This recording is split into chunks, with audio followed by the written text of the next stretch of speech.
আজার ব্যথা বেদনার পড়ে ফিরে আসনি তুমি আপন ঘরে। দিনের আলো তুমি ছড়িয়ে দিতে চলে গেলে মদিনায় মক্কা ছেড়ে। ইন্নাল হামদালিল্লাহি নাহমাদুহু ওয়া নাস্তাঈনুহু ওয়া নাস্তাগফিরুহু ওয়া নু'মিনু বিহি ওয়া নাতাওয়াক্কালু আলাইহি ওয়া নাউযু বিল্লাহি মিন শুরুরি আনফুসিনা ওয়া মিন সাইয়্যাতি আ'মালিনা মান ইয়াহদিহিল্লাহু ফালা মুদিল্লা লাহু ওয়া মান ইউদ্লিল ফালা হাদিয়া লাহু আই ফালান তাজিদ লাহু ওয়ালিয়াম মুরশিদা। ونشهد أن لا إله إلا الله وحده لا شريك له والذي لا ضد له ولا ند له لا مثل له ولا مثيل له لا وزير له ولا كفيل له لا شبه له ولا شبيه له لا ولد له ولا والد له وهو الواحد الفرد الصمد لم يلد ولم يولد ولم يكن له كفوا أحد. ونشهد أن سيدنا ونبينا وحبيبنا وبشيرنا ونذيرنا وطبيبنا وطبيب أرواحنا وحبيبنا وحبيب ربنا محمدًا عبد الله ورسوله أرسله بالحق بشيرا ونذيرا وداعيا إلى الله بإذنه وسراجا منيرا. أما بعد فقد قال الله تعالى في كلامه المجيد وفي فرقانه الحميد أعوذ بالله من الشيطان الرجيم بسم الله الرحمن الرحيم تبارك الذي بيده الملك وهو على كل شيء قدير إن الله وملائكته يصلون على النبي يا أيها الذين آمنوا صلوا عليه وسلموا تسليما. اللهم صل على وعلى آل سيدنا مولانا محمد. সবাই মহাব্বতের সাথে জোরে জোরে আওয়াজ করে পড়ুন আল্লাহুম্মা সাল্লি আলা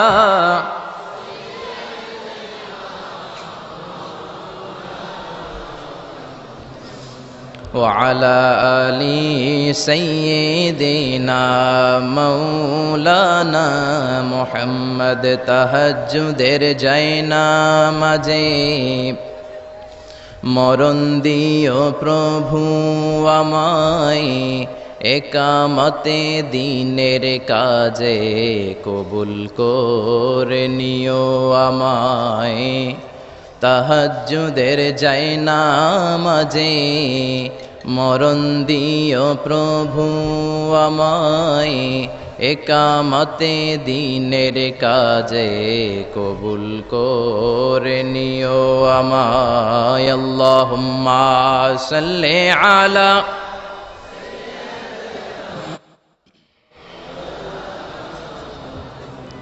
وعلى آل سيدنا مولانا محمد ওগো রাসূল, প্রিয় রাসূল, প্রাণের রাসূল, ওগো রাসূল, প্রিয় রাসূল, প্রাণের রাসূল, তোমারই জন্যে এ বিশ্বে মোরা আলো পেয়েছি, পেয়েছি কুল। ওগো রাসূল, প্রিয় রাসূল, প্রাণের রাসূল, ওগো রাসূল, প্রিয় রাসূল, প্রাণের রাসূল। আল্লাহুম্মা সাল্লি আলা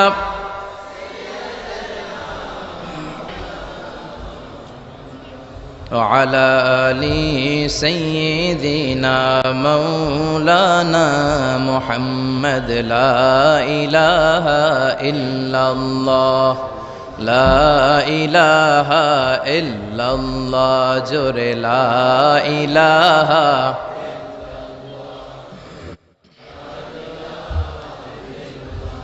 সুবহানাল্লাহ আলহামদুলিল্লাহ লা ইলাহা ইল্লাল্লাহ সুবহানাল্লাহ।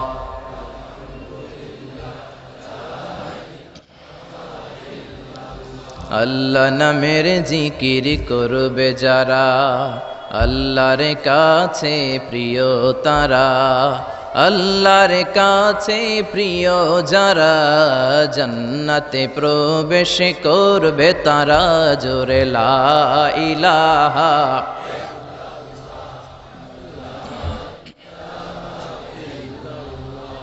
লা ইলাহা ইল্লাল্লাহু মুহাম্মাদুর রাসূলুল্লাহ সাল্লাল্লাহু আলাইহি ওয়াসাল্লাম।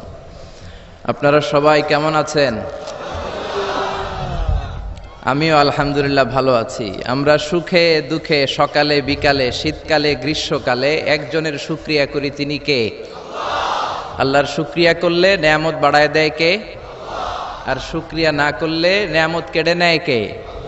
লা ইন শাকারতুম লা আযীদান্নাকুম ওয়া লা ইন কাফারতুম ইন্না আযাবি লাশাদীদ। যদি শুকরিয়া করো নেয়ামত বাড়িয়ে দিব। কার কথা? আরো জোরে বলেন, কথাটা কার? শুকরিয়া করলে তিনি নেয়ামত বাড়িয়ে দেন, আর কুফরি করলে শুধু নেয়ামত কেড়েই নেন না, শাস্তি দেন, পানিশমেন্ট দেন। আর আল্লাহর পানিশমেন্ট হজম করার ক্ষমতা আমাদের নাই। চিল্লায় বলেন ঠিক কিনা? বিশ্বনবী সাল্লাল্লাহু আলাইহি ওয়াসাল্লাম মক্কার সবচেয়ে বড় কুস্তিগির রুকানাকে ধরে মাটিতে 3টা আছাড় মেরেছিলেন। তো কুস্তি লাগার আগে বিশ্বনবী কুস্তি খেলতে চায় না, কিন্তু রুকানা বলে, তুমি কুস্তি না খেললে আমি কালেমা পড়বো না। বিশ্বনবী রহমতের নবী, দয়ার নবী, মায়ার নবী ভাবলেন, একজনের সাথে কুস্তি লাগলে সে যদি কালিমা পড়ে মুসলমান হয়ে জাহান্নাম থেকে বাঁচে, তাহলে কুস্তি লাগতে দোষ কোথায়? তো কুস্তির জন্য প্রস্তুত হলেন। বিশ্বনবীও প্রস্তুত, রুকানাও প্রস্তুত। তো রুকানা বলে, মুহাম্মদ তুমি আগে মারো। বিশ্বনবী বললেন, আমি আগে মারলে ওই মায়ের তুই হজম করতে পারবি না। কারণ বিশ্বনবীর এক হাতের ভেতরে জান্নাতের 40 জনের শক্তি ঢুকিয়ে দিয়েছে কে? সাহাবারা বলতেন, আমরা যখন বিশ্বনবীর সাথে ঘোড়া হাঁকাতাম, বিশ্বনবী ঘোড়া টান দিলে বিশ্বনবী 2-3 সেকেন্ডের মধ্যে কত মাইল যে সামনে চলে যেতেন, সামনে ধোঁয়া আর বালু ছাড়া মরুভূমিতে কিচ্ছু দেখা যেত না। তো বিশ্বনবীর হাতের মায়ের যেমনি কেউ হজম করতে পারে না, আল্লাহ যদি পানিশমেন্ট দেয়, শাস্তি দেয়, ওই শাস্তি হজম করার শক্তি আমাদের নাই। চিল্লায় বলেন ঠিক কিনা? কারণ আল্লাহ বলে, ইন্না বাতশা রাব্বিকা লাশাদীদ, আমি আল্লাহর পাকড়াওটা বড় কঠিন। আমি আল্লাহ সব সময় ধরি না, কিন্তু ধরলে ধরে ধরে ধরে না, ধরলে আল্লাহ ফেরাউনকে ধরে না, ধরে না, ধরে না, কিন্তু যখন ধরছে তখন নমরুদরে ধরে না, ধরে না, কিন্তু যখন ধরছে তখন। এখনো যদি কেউ বান্দরামি করে, ওরেও আল্লাহ ধরে না, ধরে না, কিন্তু যখন ধরবে তখন ছাড়বে। আব্রাহারে ধরে না, ধরে না, কিন্তু আবাবিল পাখি দিয়ে যখন টাইট করে ধরলেন তখন আব্রাহারে কেউ বাঁচাতে পারে নাই, ঠিক কিনা?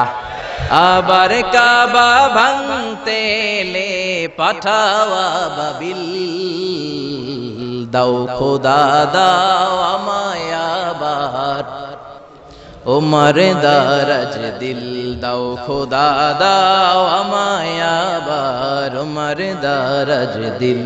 চিল্লায় পড়েন আল্লাহু আকবার। এজন্য সবসময় শুকরিয়া করব কার? আল্লাহ আমাদেরকে আজীবন আমরণ তার বেশি বেশি শুকরিয়া করার তৌফিক দান করুক। তাহলে আপনারা সবাই ভালো আছেন না? শীত লাগে?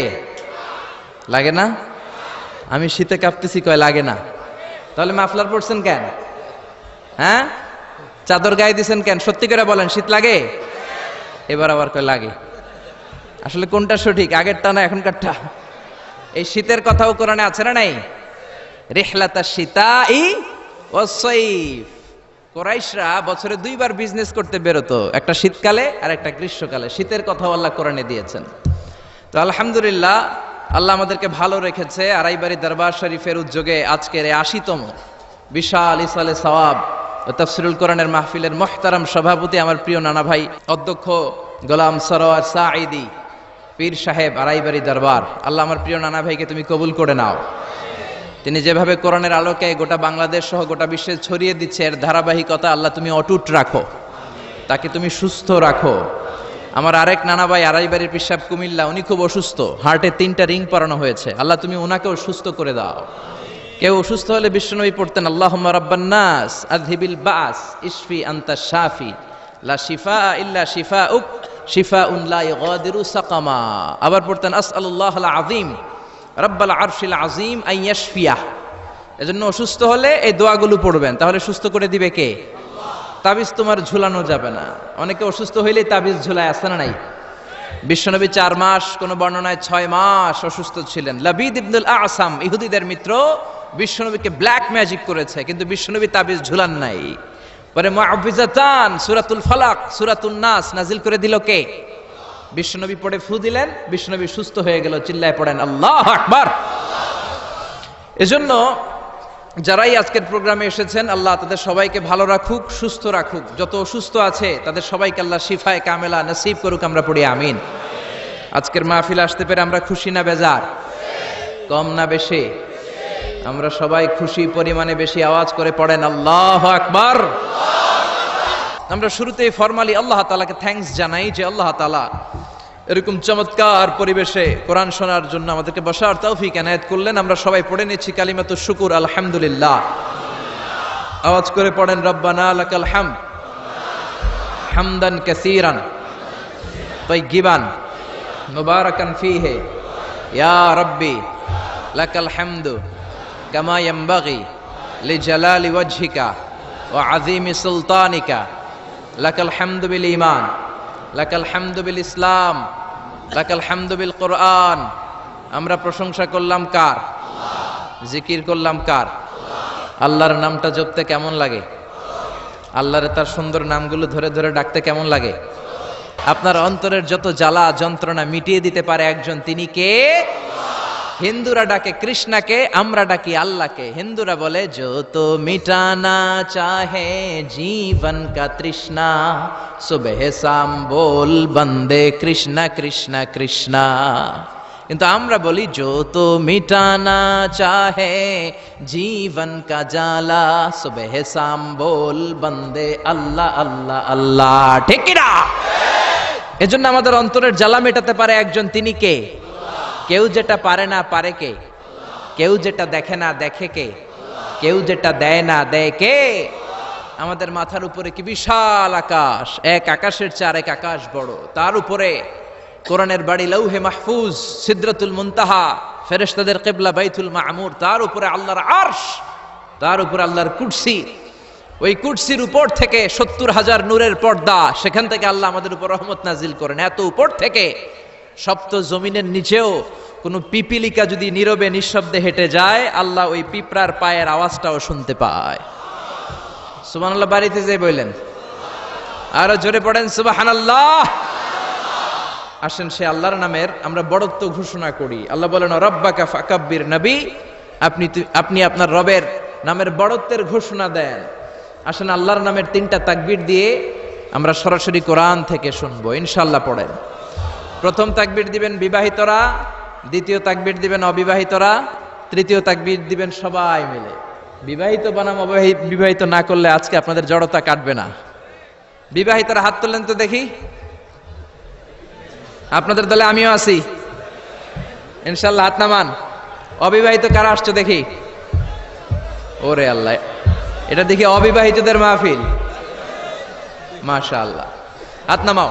আমি লিল্লাহি তাকবীর পড়লে প্রথমে আমার বিবাহিত বাজানরা পড়বেন আল্লাহু আকবার, এরপর অবিবাহিতরা পড়বেন দ্বিতীয় পর্যায়ে আল্লাহু আকবার, আর তৃতীয় পর্যায়ে আজকে সবাই মিলে আমরা তাকবীর দিয়ে গলা ফাটাই দিব।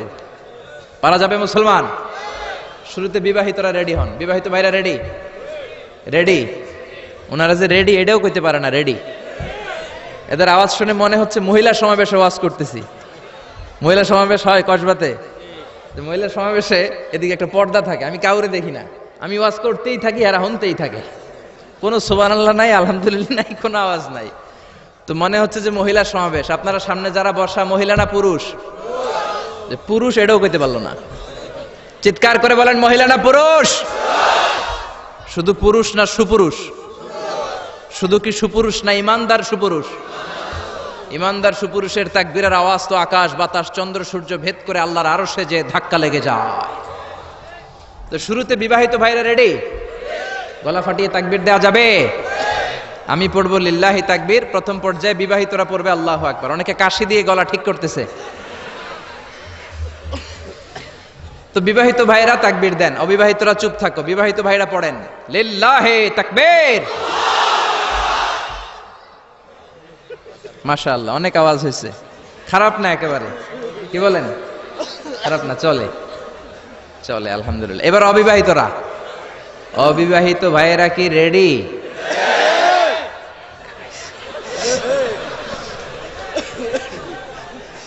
রেডি? আল্লাহু আকবার। আচ্ছা অবিবাহিতরা এবার তাকবীর দাও, লিল্লাহি তাকবীর।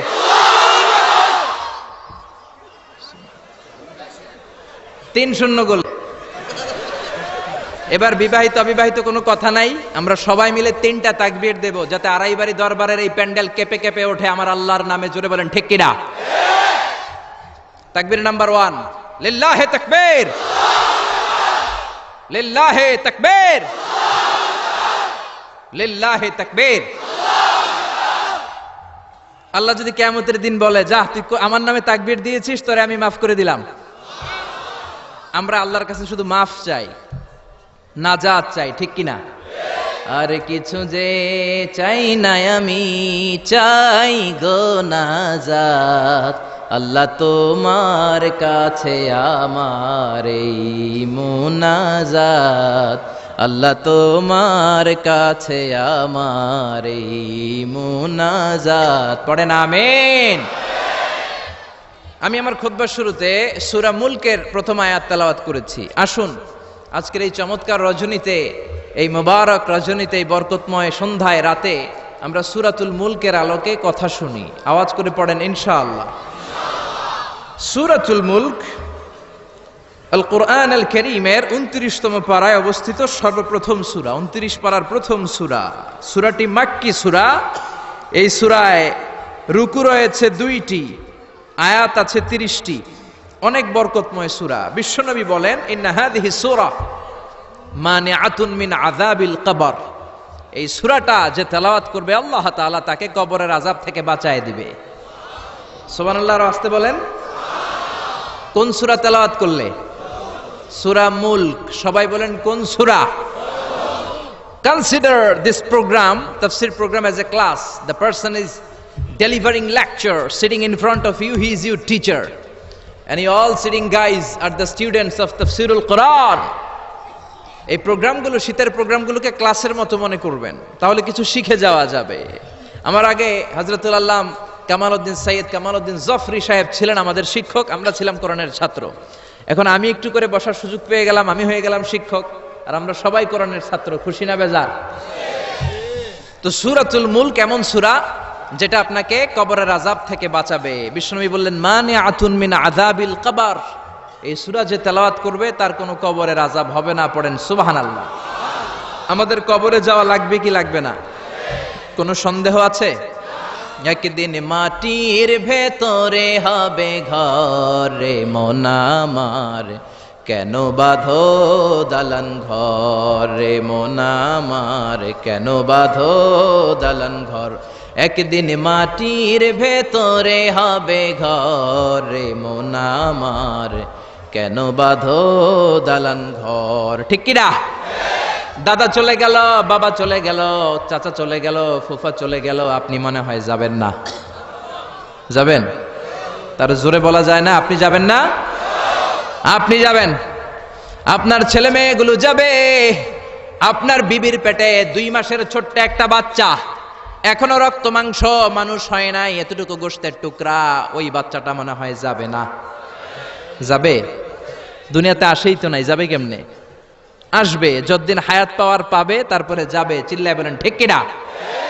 কিন্তু আমাদের লাইফস্টাইল দেখলে মনে হয় আমরা মরবো না, 1000 বছর বাঁচার জন্য আমরা এসেছি।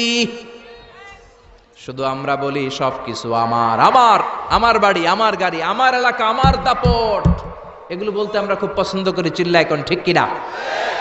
কেমন করে আপনার বাড়ি, যেই বাড়িটারে আমার বাড়ি বলে আপনি ঘোষণা দেন, আপনার বাবা যখন এই বাড়িতে থাকতো আপনার বাবাও বলতো বাড়িটা আমার বাড়ি, বলতো না? আপনার দাদা যখন এই বাড়িতে থাকতো দাদাও বলতো এটা আমার বাড়ি। দাদার দাদার দাদা যখন এই বাড়িতে থাকতো উনিও বলতো আমার বাড়ি।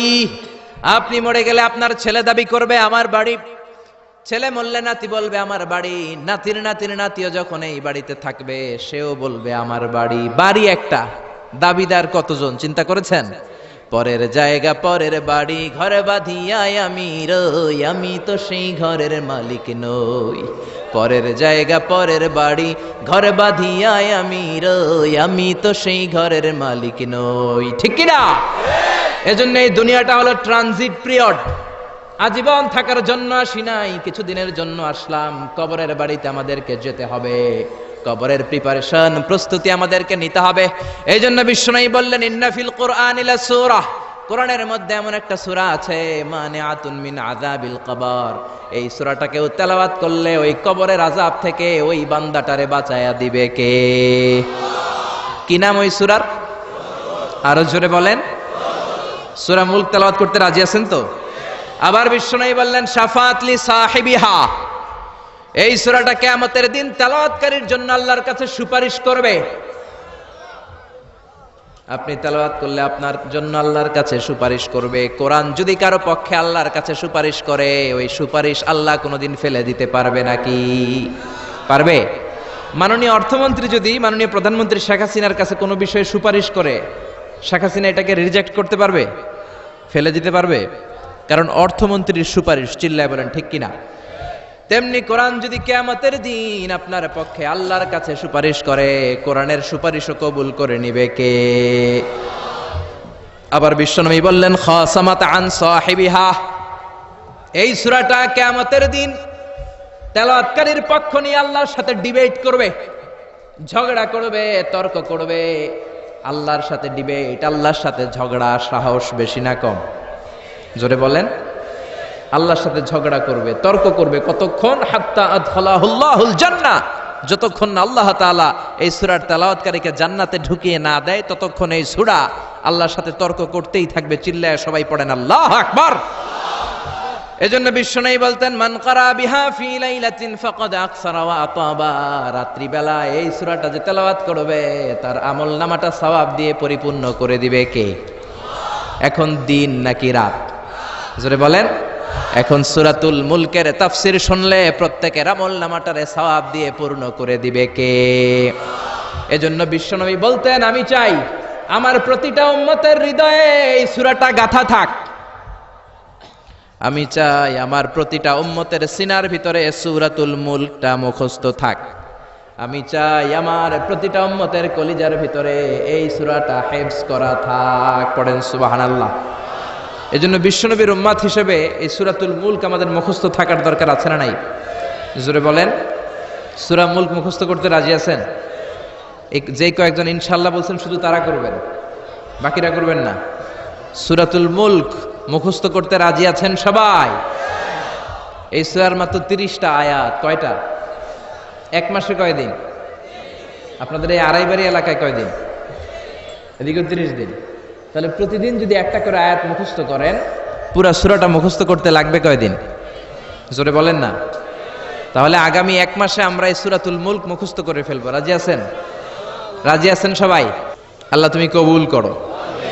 এখন পড়া শোনাবেন কার কাছে? এটা আপনাদের হোমওয়ার্ক, বাড়ির কাজ, হোম টাস্ক, আল ওয়াজিব আল মানজিলি। এক মাস পরে তো আমি থাকবো না, আমি তো ওয়াজ করে চম্পট। তো পড়া শোনাবেন এলাকার ইমাম সাহেবদের কাছে, খতিব সাহেবদের কাছে, হাফেজ সাহেবদের কাছে। বলবেন আজহারি ভাই এসেছিল, এসে সূরাতুল মুলক আমাদেরকে পড়া দিয়ে গেছে। মুখস্থ করতে রাজি আছেন সবাই? সবাই রাজি? দিস সূরা is an eye opener for you. এই সূরাটা আপনার চোখকে খুলে দিবে, আপনার চিন্তার জগতে একটা আন্দোলন তৈরি করবে, আপনার ঘুমন্ত বিবেককে জাগিয়ে তুলবে। সুবহানাল্লাহ পড়েন। নাস্তিকদের জন্য এই সূরার ভেতরে আল্লাহ তাআলা কিছু ডোজ দিয়ে দিয়েছে, কিছু মেডিসিন। এজন্য এই সূরার আলোকে আমরা জানার চেষ্টা করব কি কি মেডিসিন আল্লাহ নাস্তিকদের জন্য দিলেন। আমরা আল্লাহকে বিশ্বাস করি তাই আমরা আস্তিক, আর যারা বিশ্বাস করে না তারা কি? বাংলার জমিনে এরকম কিছু নাস্তিক আছে না নাই? নতুন এক নাস্তিক এসেছে, আসাদ নূর, ঠিক কিনা? ফেসবুকের লাইভে এসে সে বলেছে প্রতিদিন নাকি সকালবেলা কোরআনের উপরে পেশাব করবে। এটা কি মানুষ না মানুষ? এটা জাহান্নামের নরকীট আর পিতৃ পরিচয়হীন জারদ সন্তান। জোরে বলেন ঠিক কিনা? বাংলাদেশ সরকারের উচিত এই বেয়াদবটাকে আইনের আওতায় আনা, বিচারের আওতায় আনা, বিশাল সমাবেশ করে লক্ষ মানুষের সামনে ফাঁসির রশিতে ঝুলিয়ে দেয়া। এই বেয়াদবটাকে শেল্টার দিচ্ছে মুফাসসিল ইসলাম ইংল্যান্ড থেকে আরেক নাস্তিক উল্লুক্কা পাঠা। গভর্নমেন্টের উচিত এই বেয়াদবটাকেও আইনের আওতায় এনে ইন্টারপোলের পুলিশের মাধ্যমে ওই বেয়াদবটাকেও ফাঁসি দেয়া। চিল্লায় বলেন ঠিক কিনা? 92% মুসলিম যে দেশে বসবাস করে ওই দেশে বসে কোরআনকে গালি দেওয়ার স্পর্ধা তোর আসলো কোত্থেকে? চিল্লায় এখন ঠিক কিনা? এজন্য আমাদেরকে এক থাকতে হবে, ন্যাক থাকতে হবে। কোরআনের বিরুদ্ধে কথা বললে তাদেরকে কোনো ধরনের চান্স দেয়া যাবে না। চিল্লায় এখন ঠিক কিনা? যারা কোরআনের গালি দেয় তারা এই জমিনটা চিনে নাই। এই জমিন পীর আউলিয়াদের জমিন, এই জমিন দাড়িওয়ালাদের জমিন, টুপিওয়ালাদের জমিন, এই জমিন আলিয়া মাদ্রাসার জমিন, কৌমি মাদ্রাসার জমিন, এই জমিন টঙ্গীর তুরাকপাড়ের বিশ্ব ইস্তেমার জমিন। জোরে কোন ঠিক কিনা? এদেশে আর কিছু থাকবা না থাক, আমার কোরআন থাকবেই। আর কিছু থাকবা না থাক, হাক্কানি দরবারগুলো থাকবেই। যে দেশে আল্লাহু আকবার ধ্বনির সাথে সকালে সূর্য ওঠে, আল্লাহু আকবার ধ্বনির সাথে সাথে সকালে সূর্য ডুবে, ও দেশে আর কিছু না থাক, আমার কোরআন থাকবেই। চিল্লায় এখন ঠিক কিনা? ওই কোরআনের জন্য আমরা জীবন বাজি রাখতে রাজি আছি। চিল্লায় এখন ঠিক কিনা?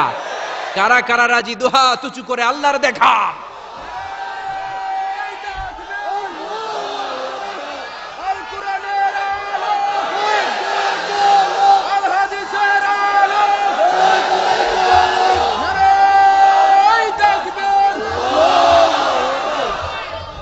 আল্লাহ কোরআনের জন্য ভালোবাসাকে তুমি কবুল করে নাও।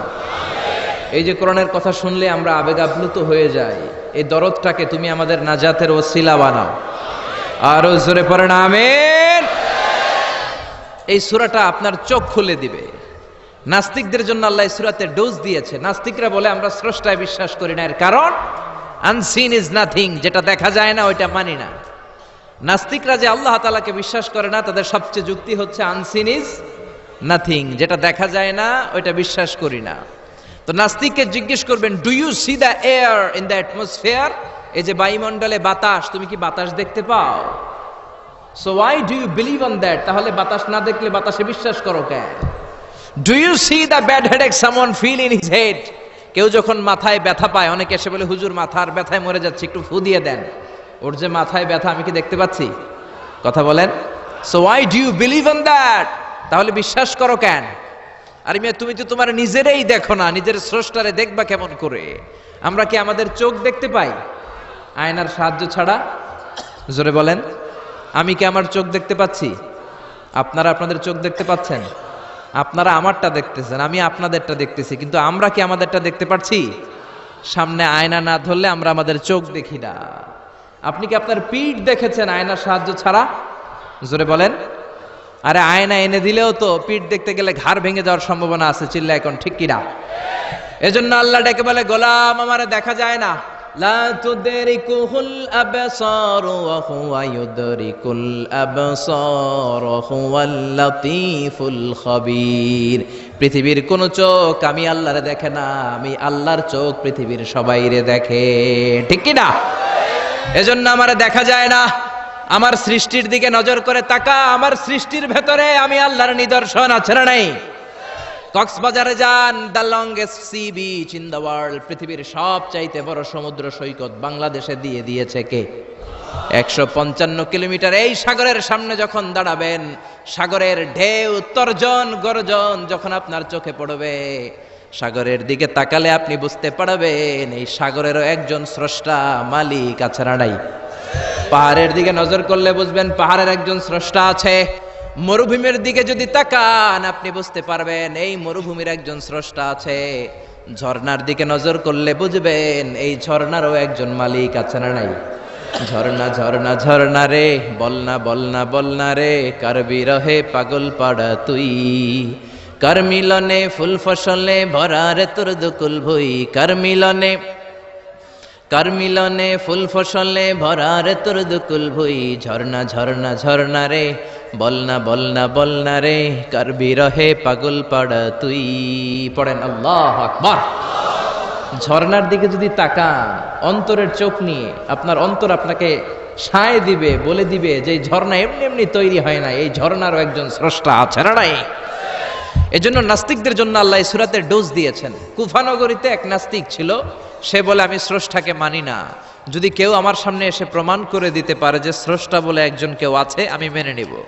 কুফার লোকেরা বলল, ইনদানা ইমাম ইসমুহু নু'মান ইবনু সাবিত, আমাদের একজন ইমাম আছে তার নাম নু'মান, উনি আমাদের ইমাম, আল ইমাম আল আযম আবু হানিফা। সুবহানাল্লাহ পড়বেন না?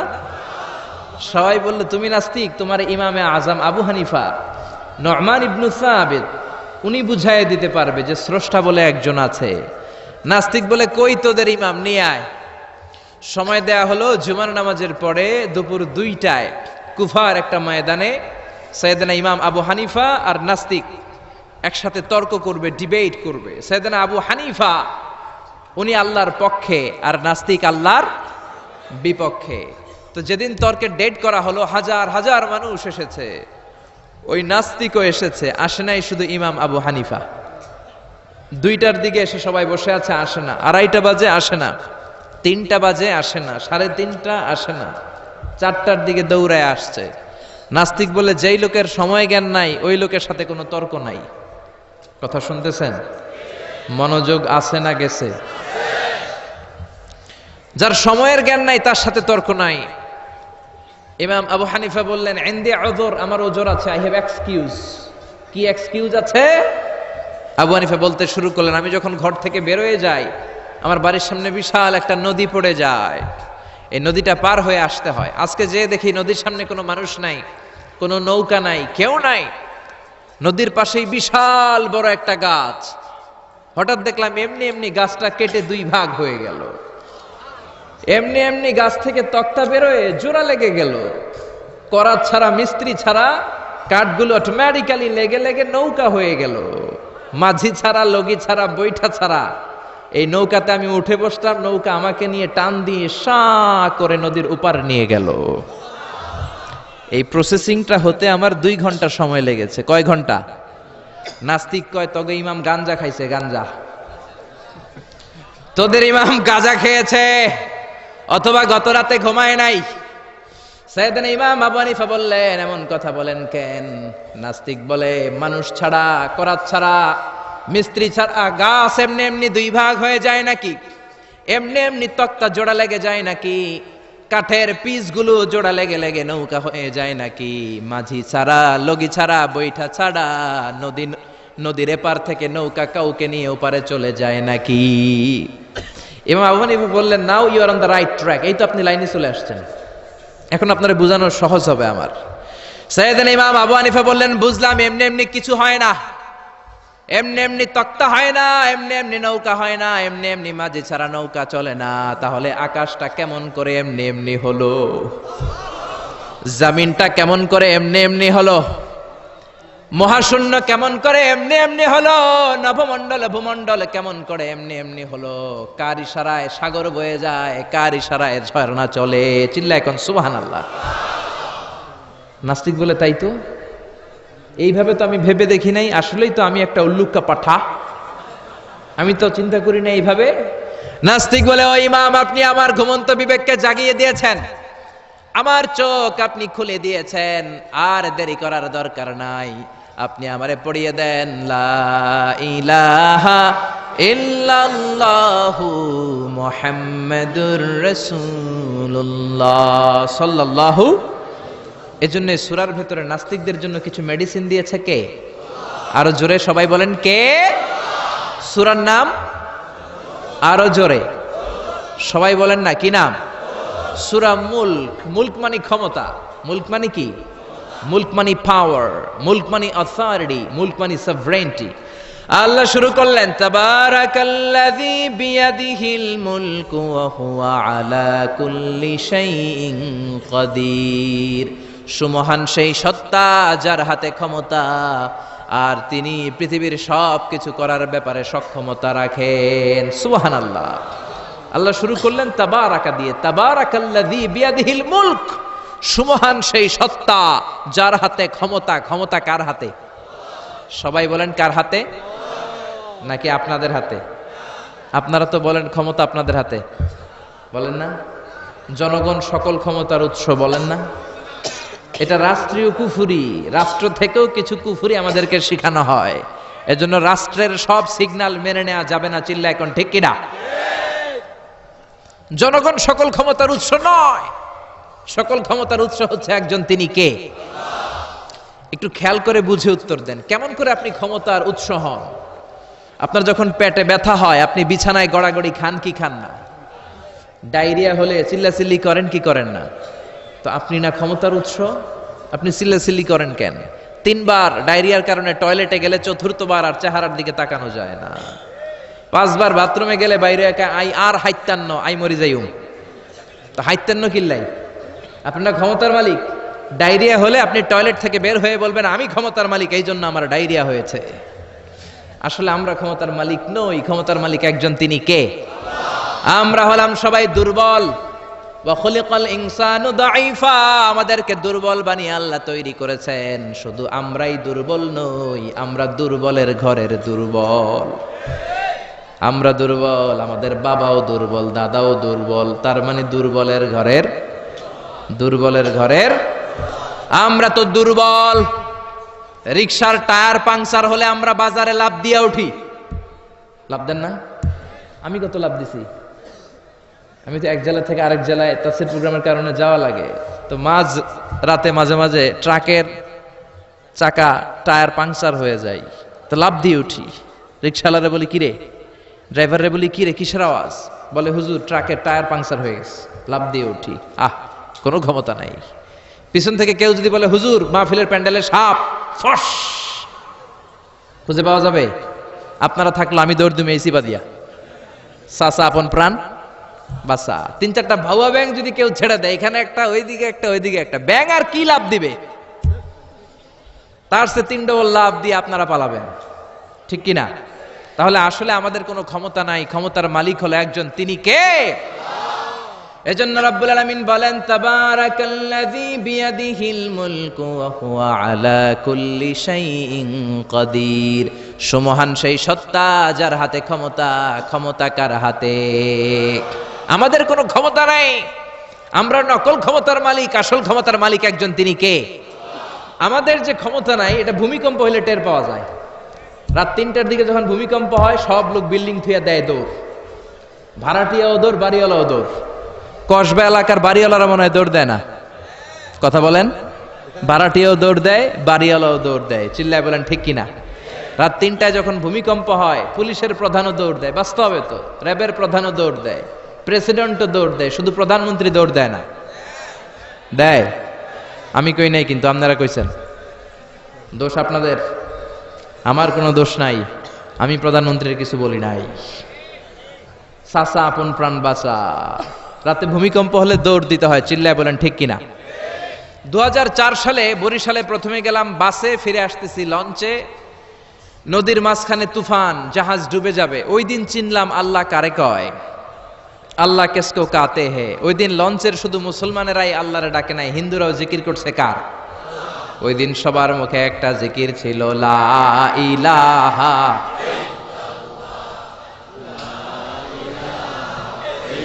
লা ইলাহা ইল্লাল্লাহু মুহাম্মাদুর রাসূলুল্লাহ। লঞ্চের সবাই সেদিন চিৎকার দিয়ে বলছে বাঁচাও। আমি বললাম কে বাঁচাবে? কই হুজুর আপনি বাঁচাবেন। তো তাইলে আমারে বাঁচাইবো কে? কই হুজুর আপনারে বাঁচাইবো আল্লাহ।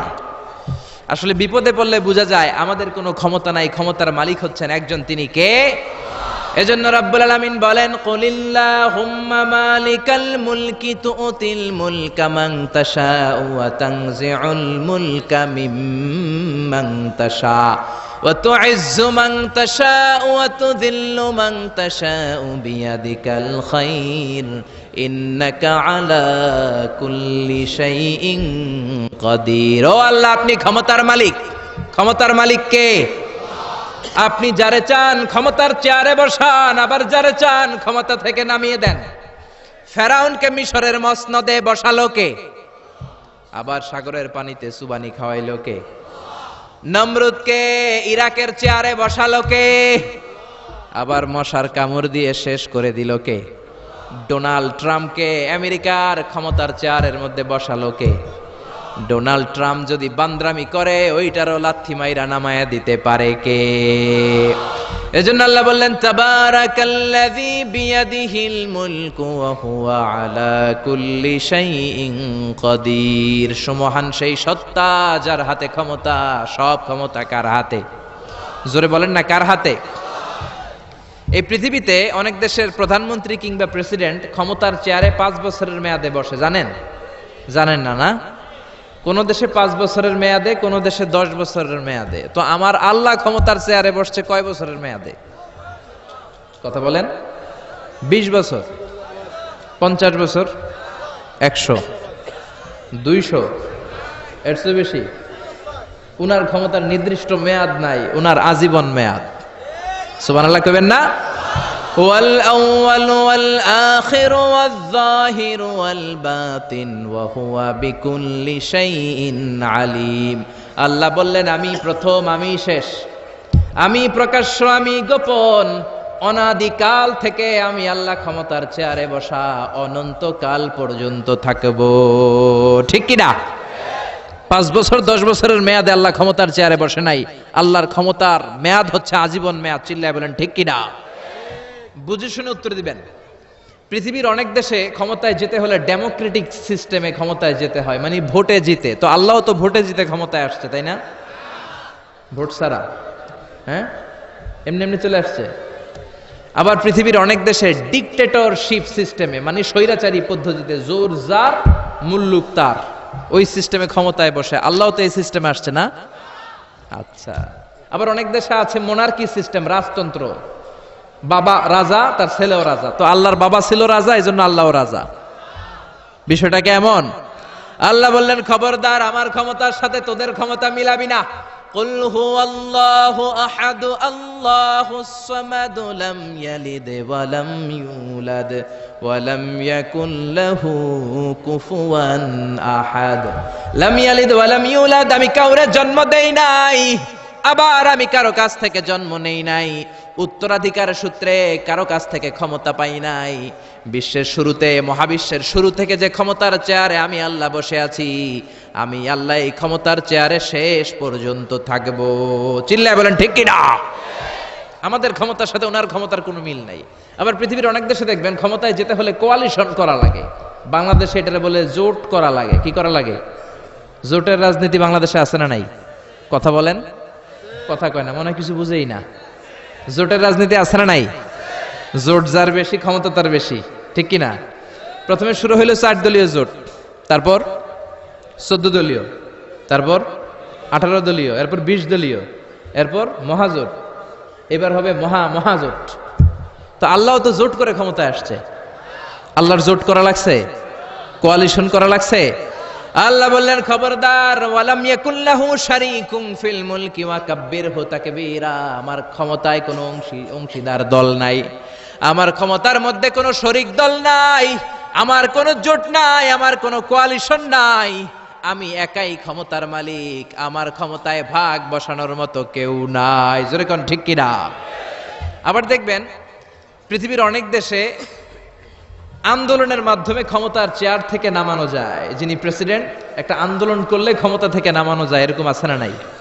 গণ অভ্যুত্থান করতে পারলে, আন্দোলন করতে পারলে ক্ষমতা থেকে নেমে যায়। আমি যখন মিশরে পড়াশোনা করি, মিশরের প্রেসিডেন্ট ছিল হোসনি মুবারক। মিশরে একটা আন্দোলন হলো, ওই আন্দোলনের ঠেলায় হোসনি মুবারক ক্ষমতা ছেড়ে দিতে বাধ্য হলো। তো আমরাও যদি পৃথিবীর সবাই মিলে আল্লাহর বিরুদ্ধে আন্দোলন করি, আল্লাহ ক্ষমতা ছেড়ে দিতে বাধ্য। বুঝে শুনে উত্তর দিয়েন। পৃথিবীর সবাই মিলে চাইলেও আল্লাহ ক্ষমতা থেকে নামবে না। আচ্ছা, যত জিন আছে মহাবিশ্বে, সব জিনেরা যদি বলে আমরাও একাত্মতা ঘোষণা করলাম, আমরাও আল্লাহরে মানি না, মানুষ জিন ভাই ভাই, আল্লাহর আর রক্ষা নাই, তাইলে তো আল্লাহ ক্ষমতা ছেড়ে দিবে, তাই না? ছেড়ে দিবে। আবার ফেরেশতারাও যদি বলে আমরাও মানি না, মানুষ জিন ফেরেশতা, 3 দলীয় জোট। কয় দলীয়? কথা বলেন। মানুষ জিন ফেরেশতা 3 দলীয় জোট করে যদি আল্লাহর ব্যাপারে বিদ্রোহ করি, তাহলে আল্লাহর ক্ষমতা শেষ নাকি? আল্লাহর ক্ষমতা শেষ?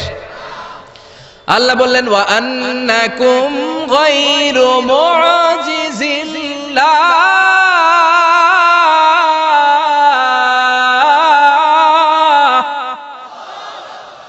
খবরদার, গোটা বিশ্বের সবাই মিলে যদি আমি আল্লাহরে পরাস্ত করতে চাও, গোটা বিশ্বের সবাই মিলে যদি আমি আল্লাহর ব্যাপারে বিদ্রোহ করো, আমি আল্লাহর বিরুদ্ধে যদি আন্দোলন সবাই মিলে তোমরা করো, আমার ক্ষমতার 1 আনাও তোরা কমাতে পারবি না।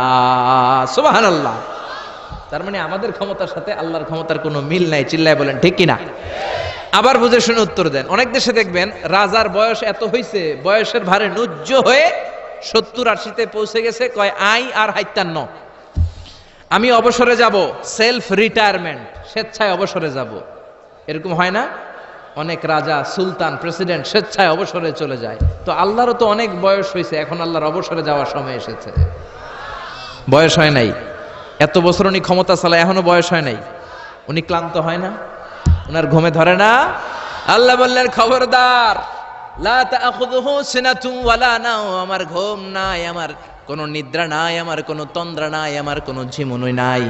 ওয়ালা ইয়াউদুহু হিফযুহুমা ওয়া হুয়াল আলিয়ুল আযীম। এই পুরো মহাবিশ্বটা পরিচালনা করতে যে আমি আল্লাহ ক্লান্ত হই না, আমি আল্লাহর তন্দ্রা আসে না, আমি আল্লাহর ঝিমুনি আসে না, আমি আল্লাহর ঘুম আসে না। আমি আল্লাহ একাই মহাবিশ্বের সব ক্ষমতার মালিক। ঠিক কিনা? এজন্য আল্লাহ বললেন তাবারাকাল্লাযী বিয়াদিহিল মুলকু ওয়া হুয়া আলা কুল্লি শাইইন কাদির। সমহান সেই সত্তা যার হাতে ক্ষমতা। ক্ষমতা কার হাতে? সবাই বলেন না, ক্ষমতা কার হাতে? নাকি আপনাদের হাতে? আর কোনদিন বলবেন জনগণ সকল ক্ষমতার উৎস? আর কোনদিন বলবেন সকল ক্ষমতার উৎস হচ্ছে একজন, তিনি কে? আওয়াজ করে বলতে হবে, তিনি কে? আমরা বললাম আল্লাহ, বুঝলাম আপনি ক্ষমতার মালিক, আর কিসের মালিক বলেন? আল্লাহ বললেন আল্লাযী খালাকাল মাউতা ওয়াল হায়াতা লিয়াবলুয়াকুম আইয়ুকুম আহসানু আমালা ওয়া হুয়াল আজিজুল গফুর। আমি শুধু ক্ষমতারই মালিক নই, আমি এমন আল্লাহ যে আল্লাহ জীবন তৈরি করলাম, যে আল্লাহ মরণ তৈরি করলাম। আমি জীবনেরও মালিক, মরণেরও মালিক। আমাদেরকে জীবন দিয়েছে কে? মরণ দিয়েছে কে? আমাদের প্রাণ ভিক্ষা দিতে পারে কে? নাকি আপনাদের রাষ্ট্রপতি? আপনাকে রাষ্ট্রপতি তো নাকি প্রাণ ভিক্ষা দেয়, দেয় না? আরে রাষ্ট্রপতিরও তো প্রাণ ভিক্ষা দিবে আল্লাহ। চিল্লায় বলেন ঠিক কিনা? আল্লাহ বললেন আমি এমন আল্লাহ আল্লাযী খালাকাল মাউতা ওয়াল হায়াতা লিয়াবলুয়াকুম আইয়ুকুম আহসানু আমালা। তোমরা কে কেমন আমল করো এটা দেখার জন্য আমি জীবন বানালাম, মরণ বানালাম, আর জীবন মরণের মাঝখানে তৈরি করলাম রূহ।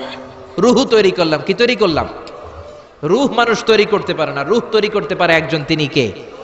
মানুষ কম্পিউটার তৈরি করতে পারে, প্লেন বানাতে পারে, রকেট বানাতে পারে, রোবট বানাতে পারে, সুফিয়া খালারে বানাতে পারে, কিন্তু রুহু বানাতে পারে না। সুফিয়া খালারে চিনেন? আপনারাও চিনেন? আহা, মেয়েদের মতো লিপস্টিক দেয়া হয়েছে ওর ঠোঁটে, মেয়ের আকৃতি দেয়া হয়েছে, অবয়ব দেয়া হয়েছে। সুফিয়া রোবটটাকে দেখে আমার প্রতিবন্ধী মনে হলো। এমনে তাকায়, এমনে করে, এমনে করে, এমনে করে, আর ভেতরে সফটওয়্যারে সব সেট করে দেয়া, যেটা রিমোট কন্ট্রোলে চাপে ওই অনুযায়ী বলে। চিল্লায় বলেন ঠিক কিনা? যারা এই সুফিয়াকে বানিয়েছে, কিয়ামতের দিন আল্লাহ বলবে এই সুফিয়ার ভেতরে রুহু দে, এই সুফিয়ার ভেতরে রুহু দে। যারা এই সুফিয়া নিয়ে পৃষ্ঠপোষকতা করেছে, বিদেশ থেকে দেশে এনেছে, সবাইকেই আল্লাহর সেদিন বিচারের ট্রাইব্যুনালের, সুপ্রিম কোর্টের কারাগারে কাঠগড়ায় আসামি হয়ে দাঁড়াতে হবে। চিল্লায় বলেন ঠিক কিনা? এজন্য আল্লাহ ডেকে বললেন, গোলাম আমি জীবন বানালাম, মরণ বানালাম, জীবন মরণের মাঝখানে বানালাম রুহু। এই রুহু থাকলে তুমি জিন্দা, রুহুটা না থাকলে তুমি হয়ে যাও মুর্দা। এই যে মিজানুর রহমান আজারি কথা বলতেছে, হাসে, হাত নাড়ে, কথা বলে, কারণ রুহু আছে। এই রুহুটা বের হয়ে গেলে লাশ হয়ে পড়ে যেতে হবে। চিল্লায় বলেন ঠিক কিনা? মক্কার কাফিররা বলল, আব্দুল্লাহর বেটা মুহাম্মদ, রুহু কাকে বলে আমাদের বলো। রুহু দেখতে কেমন, কেমন করে দেহের মধ্যে রুহু ঢুকে, কেমন করে রুহুটা দেহ থেকে উড়াল দেয়, এই রুহুর ব্যাপারে তথ্য দিতে পারলে কালিমা পড়ে সবাই মুসলমান হয়ে যাব। আপনারা রুহু দেখছেন কেউ? আপনার দাদা যে মারা গেল, বাবা যে মারা গেল, রুহুটা যে উড়াল দিল, দেখছেন? কালার কেমন, সাইজ কতটুকু, ওজন কতটুকু, দেখতে কেমন? আমরা কেউ রুহু দেখেছি? চিল্লায় বলেন দেখেছি। বিশ্বনবীরে বলা হলো, আব্দুল্লাহর বেটা মুহাম্মদ, রুহু কারে বলে? যদি বলতে পারো কালিমা পড়বো। বিশ্বনবী বলতে পারে না, কারণ বিশ্বনবী মন গড়া কোনো কথা বলেন না, আকাশ থেকে গ্রিন সিগন্যাল আসলে তবেই বলেন, ঠিক কিনা? বিশ্বনবী আল্লাহ তাআলার পক্ষ থেকে গ্রিন সিগন্যাল পাওয়ার জন্য উপরে তাকিয়ে রইলেন, আয়াত নাজিল হয়ে গেল। يسألونك عن الروح قل الروح من أمر ربي وما أوتيتم من العلم إلا قليلا। ও নবী, লোকেরা আপনারা জিজ্ঞেস করে রুহু কাকে বলে? মা হুয়া রূহ, হোয়াট ইজ দ্য স্পিরিট? আপনি বলে দেন রুহু হলো আল্লাহর পক্ষ থেকে স্পেশাল অর্ডার। আল্লাহর অর্ডারে এই রুহুটা দেহের মধ্যে ঢোকে, আবার আল্লাহর অর্ডারে রুহু বের হয়ে যায়। আল্লাহু আকবার। এই রুহুটা মানুষের দেহে ঢুকে কার অর্ডারে, আবার বের হয়ে যাবে কার অর্ডারে? পৃথিবীর যত বিজ্ঞানীরা আছে সবাই মিলেও কি একটা রুহু বানাতে পারবে? জোরে বলেন না, রুহু বানাতে পারবে? আল্লাহ চ্যালেঞ্জ করে বললেন, ওমা উতীতুম মিনাল ইলমি ইল্লা কালিলা, তোমাদেরকে একেবারে যত সামান্য কিঞ্চিত জ্ঞান দিয়ে আমি তৈরি করেছি, তোমাদের এই লিমিটেড জ্ঞান দিয়ে রুহু বানানো যাবে? ইউনাইটেড স্টেটস অফ আমেরিকা একজন মেডিকেল সায়েন্টিস্ট এই চ্যালেঞ্জ গ্রহণ করলো। সে চ্যালেঞ্জ গ্রহণ করে বলল, আমি রুহু বের করে ছাড়ব। কি বের করব? রুহু। আমেরিকার ওই মেডিকেল সায়েন্টিস্ট সে চ্যালেঞ্জ করে বলল, আমি রুহু বানাবো। কি বানাবো? উত্তর দিতে হবে কিন্তু, কি বানাবো? রুহু বানাবো। কেমন করে রুহু বের হয় এটা আবিষ্কার করে আমি নোবেল প্রাইজ জিতবো, নোবেল লরেট হব। 7 বছর সে গবেষণা করলো মুমূর্ষু রোগীদের নিয়ে। মুমূর্ষু রোগী নিয়ে বসে থাকে, কখন রুহুটা বের হবে, রুহু ধরার জন্য বসে থাকে। কিন্তু 7 বছরে হাজার হাজার মুমূর্ষু রোগীর দেহ থেকে রুহু উড়াল দিছে, কিন্তু রুহু ধরতে পারে নাই। সুবহানাল্লাহ কইবেন না? আচ্ছা, এইবার তার মাথায় একটা চিন্তা আসলো, না এই পন্থায় হাঁটলে তো হবে না, আমি একটা কাজ করি, বুলেট প্রুফের গ্লাস দিয়ে একটা ছোট্ট গ্লাসের রুম বানাই, ওই গ্লাসের ভেতরে মুমূর্ষু রোগী ঢুকায় দিব। বুলেট প্রুফ চিনেন তো? মানে গুলি মারলেও গুলি ঢুকবে না। আমাদের মাননীয় প্রধানমন্ত্রী, রাষ্ট্রপতি মহোদয়, ওনারা যে গাড়িগুলো চালায় এগুলো কিন্তু বুলেট প্রুফ, জানেন? গুলি মারলে গুলি ঢুকে না। তো উনি বুলেট প্রুফ গ্লাস দিয়ে, টেম্পার্ড গ্লাস দিয়ে ছোট্ট একটা রুম বানালেন, কাচের গ্লাস। উনি মনে মনে ভাবলেন, মুমূর্ষু রোগী যদি এই কাচের গ্লাসের ভেতরে ঢুকাই, যেহেতু বুলেট প্রুফ, কিছু ঢুকেও না, বাইরে হয় না, রুহু বাইরেবো কেমনে দেখি। তো কাচের গ্লাস বানিয়ে তার টিমের সবাইকে বলল, আইসিইউ থেকে একটা মুমূর্ষু রোগীকে ধরে আনো, আজকে আমি রুহু ধরে ছাড়ুম। তো মুমূর্ষু রোগীকে আনা হয়েছে ইন্টেনসিভ কেয়ার ইউনিট থেকে, তাকে কৃত্রিম অক্সিজেন দিয়ে লাইফ সাপোর্টে রাখা হয়েছে। মেডিকেল টিমের প্রধান বলে, এই লোকটারে এই বুলেট প্রুফ গ্লাসের যে ছোট্ট রুম, এটার ভিতরে ঢুকানোর আগে চেক হিজ বিপি, তার বিপি মাপ, ব্লাড প্রেশার মাপ। তো মেপে দেখে ঠিক আছে, ওজন মাপ, বলে ওজন মাপা হলো, ওজন হচ্ছে 80 কেজি, 80 কিলোগ্রাম। কত কেজি? 80। সবাই বলেন কত কেজি? 80 কেজি। এবার মেডিকেল টিমের প্রধান বলে মুমূর্ষু রোগীটার ভিতরে ঢুকিয়ে দে, ঢুকানো হলো। এবার সে বলল লাইফ সাপোর্ট খুলে ফেল। সবাই বলে স্যার লাইফ সাপোর্ট খুলে ফেললে তো মরে যাবে। মেডিকেল টিমের প্রধানকে মারার জন্যই তো আনছি, এটার না মারলে আমি রুহু পামু কেমনে? এটা রুহুটা তো বের করতে হবে দেহ থেকে। তো যেই কথা সেই কাজ, ঢুকানো হলো, লাইফ সাপোর্ট খুলে ফেলা হলো। লোকটা গ্লাস ফিটিং করা রুমের ভেতরে ছটফট ছটফট করতে করতে দুনিয়া থেকে বিদায় নাই। এবার মেডিকেল টিমের প্রধান রুহু খুঁজতেছে, দুনিয়া থেকে বিদায়, তার মানে তো রুহু বের হয়ে গেছে, কিন্তু রুহু আর খুঁজে পায় না। গ্লাসের এই দিকে তাকায়, ওই দিকে তাকায়, নিচে উপরে ডানে বায়ে সামনে পেছনে, কোথাও রুহু নাই, রুহু খুঁজে পাওয়া যায় না। সে ভাবলো আমি গ্লাসের দরজাটা খুলে হাত দিয়ে এরকম বাইং মাছ যেমনে হাতায়, এরকম হাতাইলে হয়তো রুহু পাবো। তো কাচের গ্লাস খুলে হাত দিয়ে এরকম হাতানো শুরু করলো, হাতাতে হাতাতে পুরো গ্লাস ফিটিং করা রুমের ভিতরে সব খুঁজে ফেললে, কিন্তু রুহু খুঁজে পাওয়া যায় নাই। লোকটাকে বের করা হলো। উনি বললেন check his BP, BP মাপতো।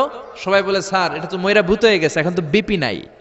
BP বুঝেন তো, ব্লাড প্রেশার। এই যে ধাক্কাটা, অলিন্দ নিলয়, সিস্টলিক ডায়াস্টলিক, জন্মের পর থেকেই আমাদের এই যে দম নেয়া আর দম ছেড়ে দেওয়ার খেলাটা আছে না নাই? কথা বলেন। এই যে ফুসফুস দম নেয়, দম ছেড়ে দেয়।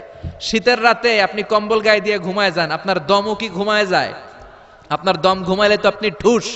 আয় রে মানুষ রঙিন ফানুষ, দম ফুরাইলে তবু তো ভাই কারোরই নাই একটুখানি। আয় রে মানুষ রঙিন ফানুষ, রঙিন ফানুষ, আয় রে মানুষ। পড়েন আল্লাহু আকবার। এবার মেডিকেল টিমের প্রধান বলে চেক হিজ বিপি, বিপি মাপ। সবাই বলে বিপি নাই, কিন্তু ওজন আছে না নাই? মরার পরেও তো একটা লাশের ওজন থাকে কি থাকে না? এবার মেডিকেল টিমের প্রধান বলে চেক হিজ ওয়েট, ওজন মাপ। এবার ওজন স্কেলে শোয়ানোর পরে দেখা গেল লোকটা মরার আগে ছিল 80, এখন হয়ে গেছে 78 কেজি। কয় কেজি? মরার আগে লোকটা ছিল কয় কেজি? মরার পরে ওজন দেওয়ার পরে ওজন হয়ে গেছে কয় কেজি? কমছে কয় কেজি? মেডিকেল টিমের প্রধান কয় আমি পাইছি। সবাই কয় কি পাইছেন? মেডিকেল টিমের প্রধান কয় ওইডা। সবাই কয় কোনডা? কয় রুহু। কেমনে পাইলেন? কয় মরার আগে ছিল 80 কেজি, মরার পরে 78 কেজি, কমছে 2 কেজি। তার মানে যেটা উড়াল দিছে ওইটাই 2 কেজি। পাইছে ঘোড়ার ডিম। কিন্তু বিজ্ঞানীদের নিয়ম হচ্ছে আপনি একটা রেজাল্ট দিয়েই ফাইনাল জাজমেন্ট দিতে পারবেন না, আপনার আরো কিছু নমুনা সংগ্রহ করতে হবে। সে বলল আরেকটা রোগীকে আইসিইউ থেকে নিয়ে আয়, ওজন মাপ, বিপি মাপ। বিপি ওকে, ওজন কত? 70 কেজি। দ্বিতীয় যে লোকটাকে আনা হলো তার ওজন 70 কেজি। চিল্লায় বলেন কয় কেজি? 70। এবার গ্লাসের ভিতরে ঢুকানোর পরে অক্সিজেনের মাস্কটা খুলে ফেলা হলো। এই লোকটা অক্সিজেনের অভাবে ছটফট ছটফট করতে মরে গেল। মরার পরে আবার রুহু খুঁজে, কিন্তু গ্লাসের ভিতরে রুহু নাই। এই লোকটাকেও বের করে মেডিকেল টিমের প্রধান বলে চেক হিজ বিপি, বিপি মাপ। সবাই বলে বিপি নাই, কিন্তু ওজন আছে না নাই? এই লোকটার ওজন মরার আগে কত কেজি? 70। এবার ওজন দিয়া দেখে এই মৃত লোকটার ওজন হয়ে গেছে 71 কেজি। কয় কেজি? আগেরটা তো কম ছিল, মিলানো গেছে। এবার যাবি কই?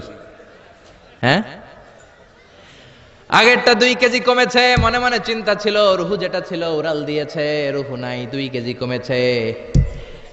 এবার ছিল 70 কেজি, মরার পরে আরো বেড়ে গেছে 1 কেজি। এবার যাবে কই? আল্লাহ বলে কিয়ামত পর্যন্ত বিপি মাপতে পারবা, কিয়ামত পর্যন্ত বুলেট প্রুফের গ্লাসের ভিতরে লাশ ঢুকাতে পারবা, বের করতে পারবা, কিন্তু রুহু খুঁজে বের করতে পারবা না। ঠিক কি না?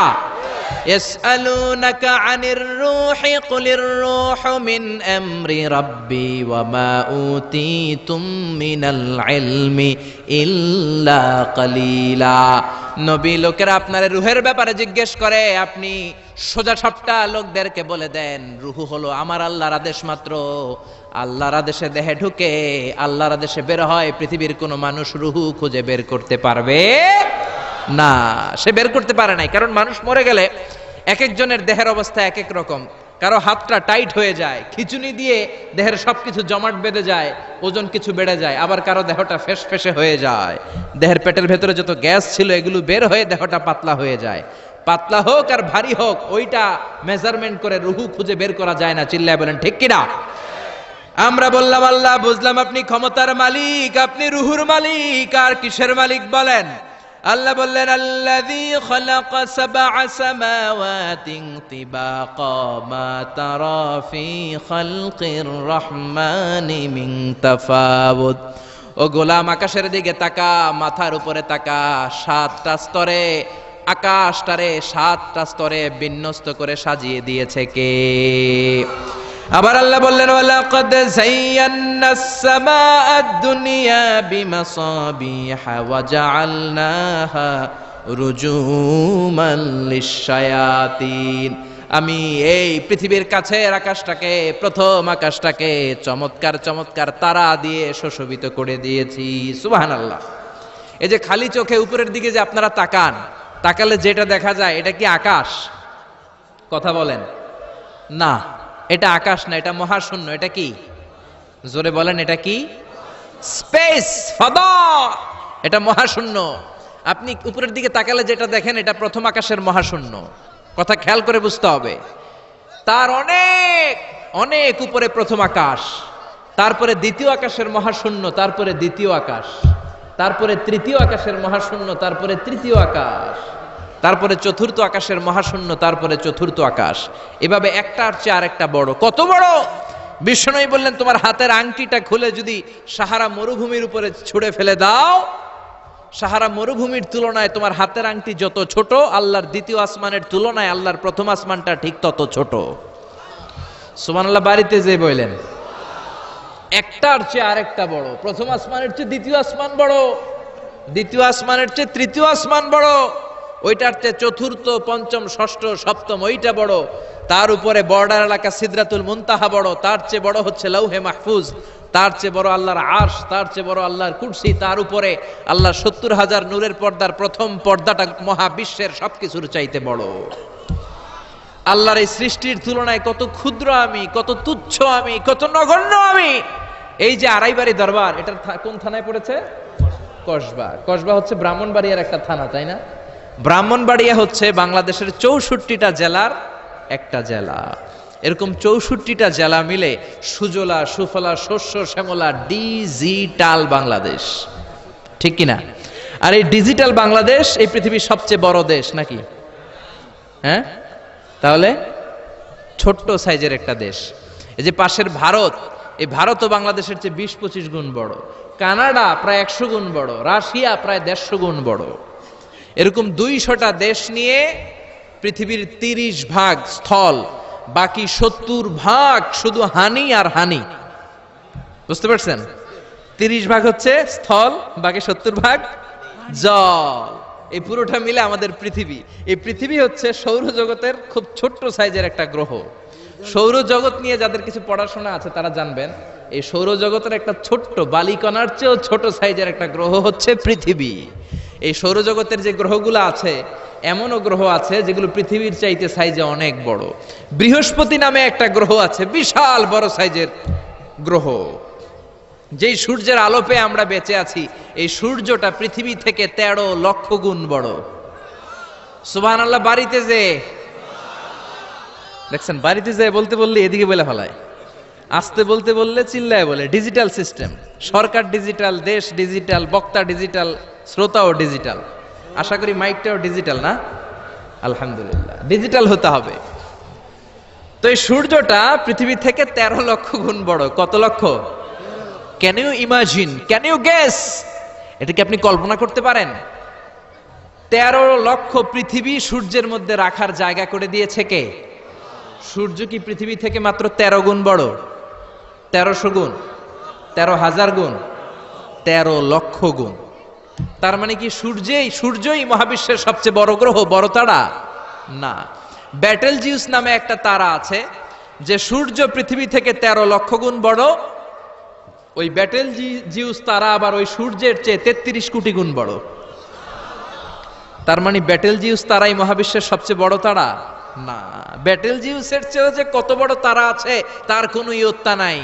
এরকম লক্ষ লক্ষ, মিলিয়ন, বিলিয়ন, ট্রিলিয়ন, জিলিয়ন, ফিলিয়ন, অক্ট্রিলিয়ন, কত অক্ট্রিলিয়ন তারা যে আমাদের গ্যালাক্সি মিল্কি ওয়েতে আছে, ইউনাইটেড স্টেটস অফ আমেরিকার নাসার বিজ্ঞানীরা আজও হদিস করতে পারে নাই। চিল্লা এখন আল্লাহু আকবার।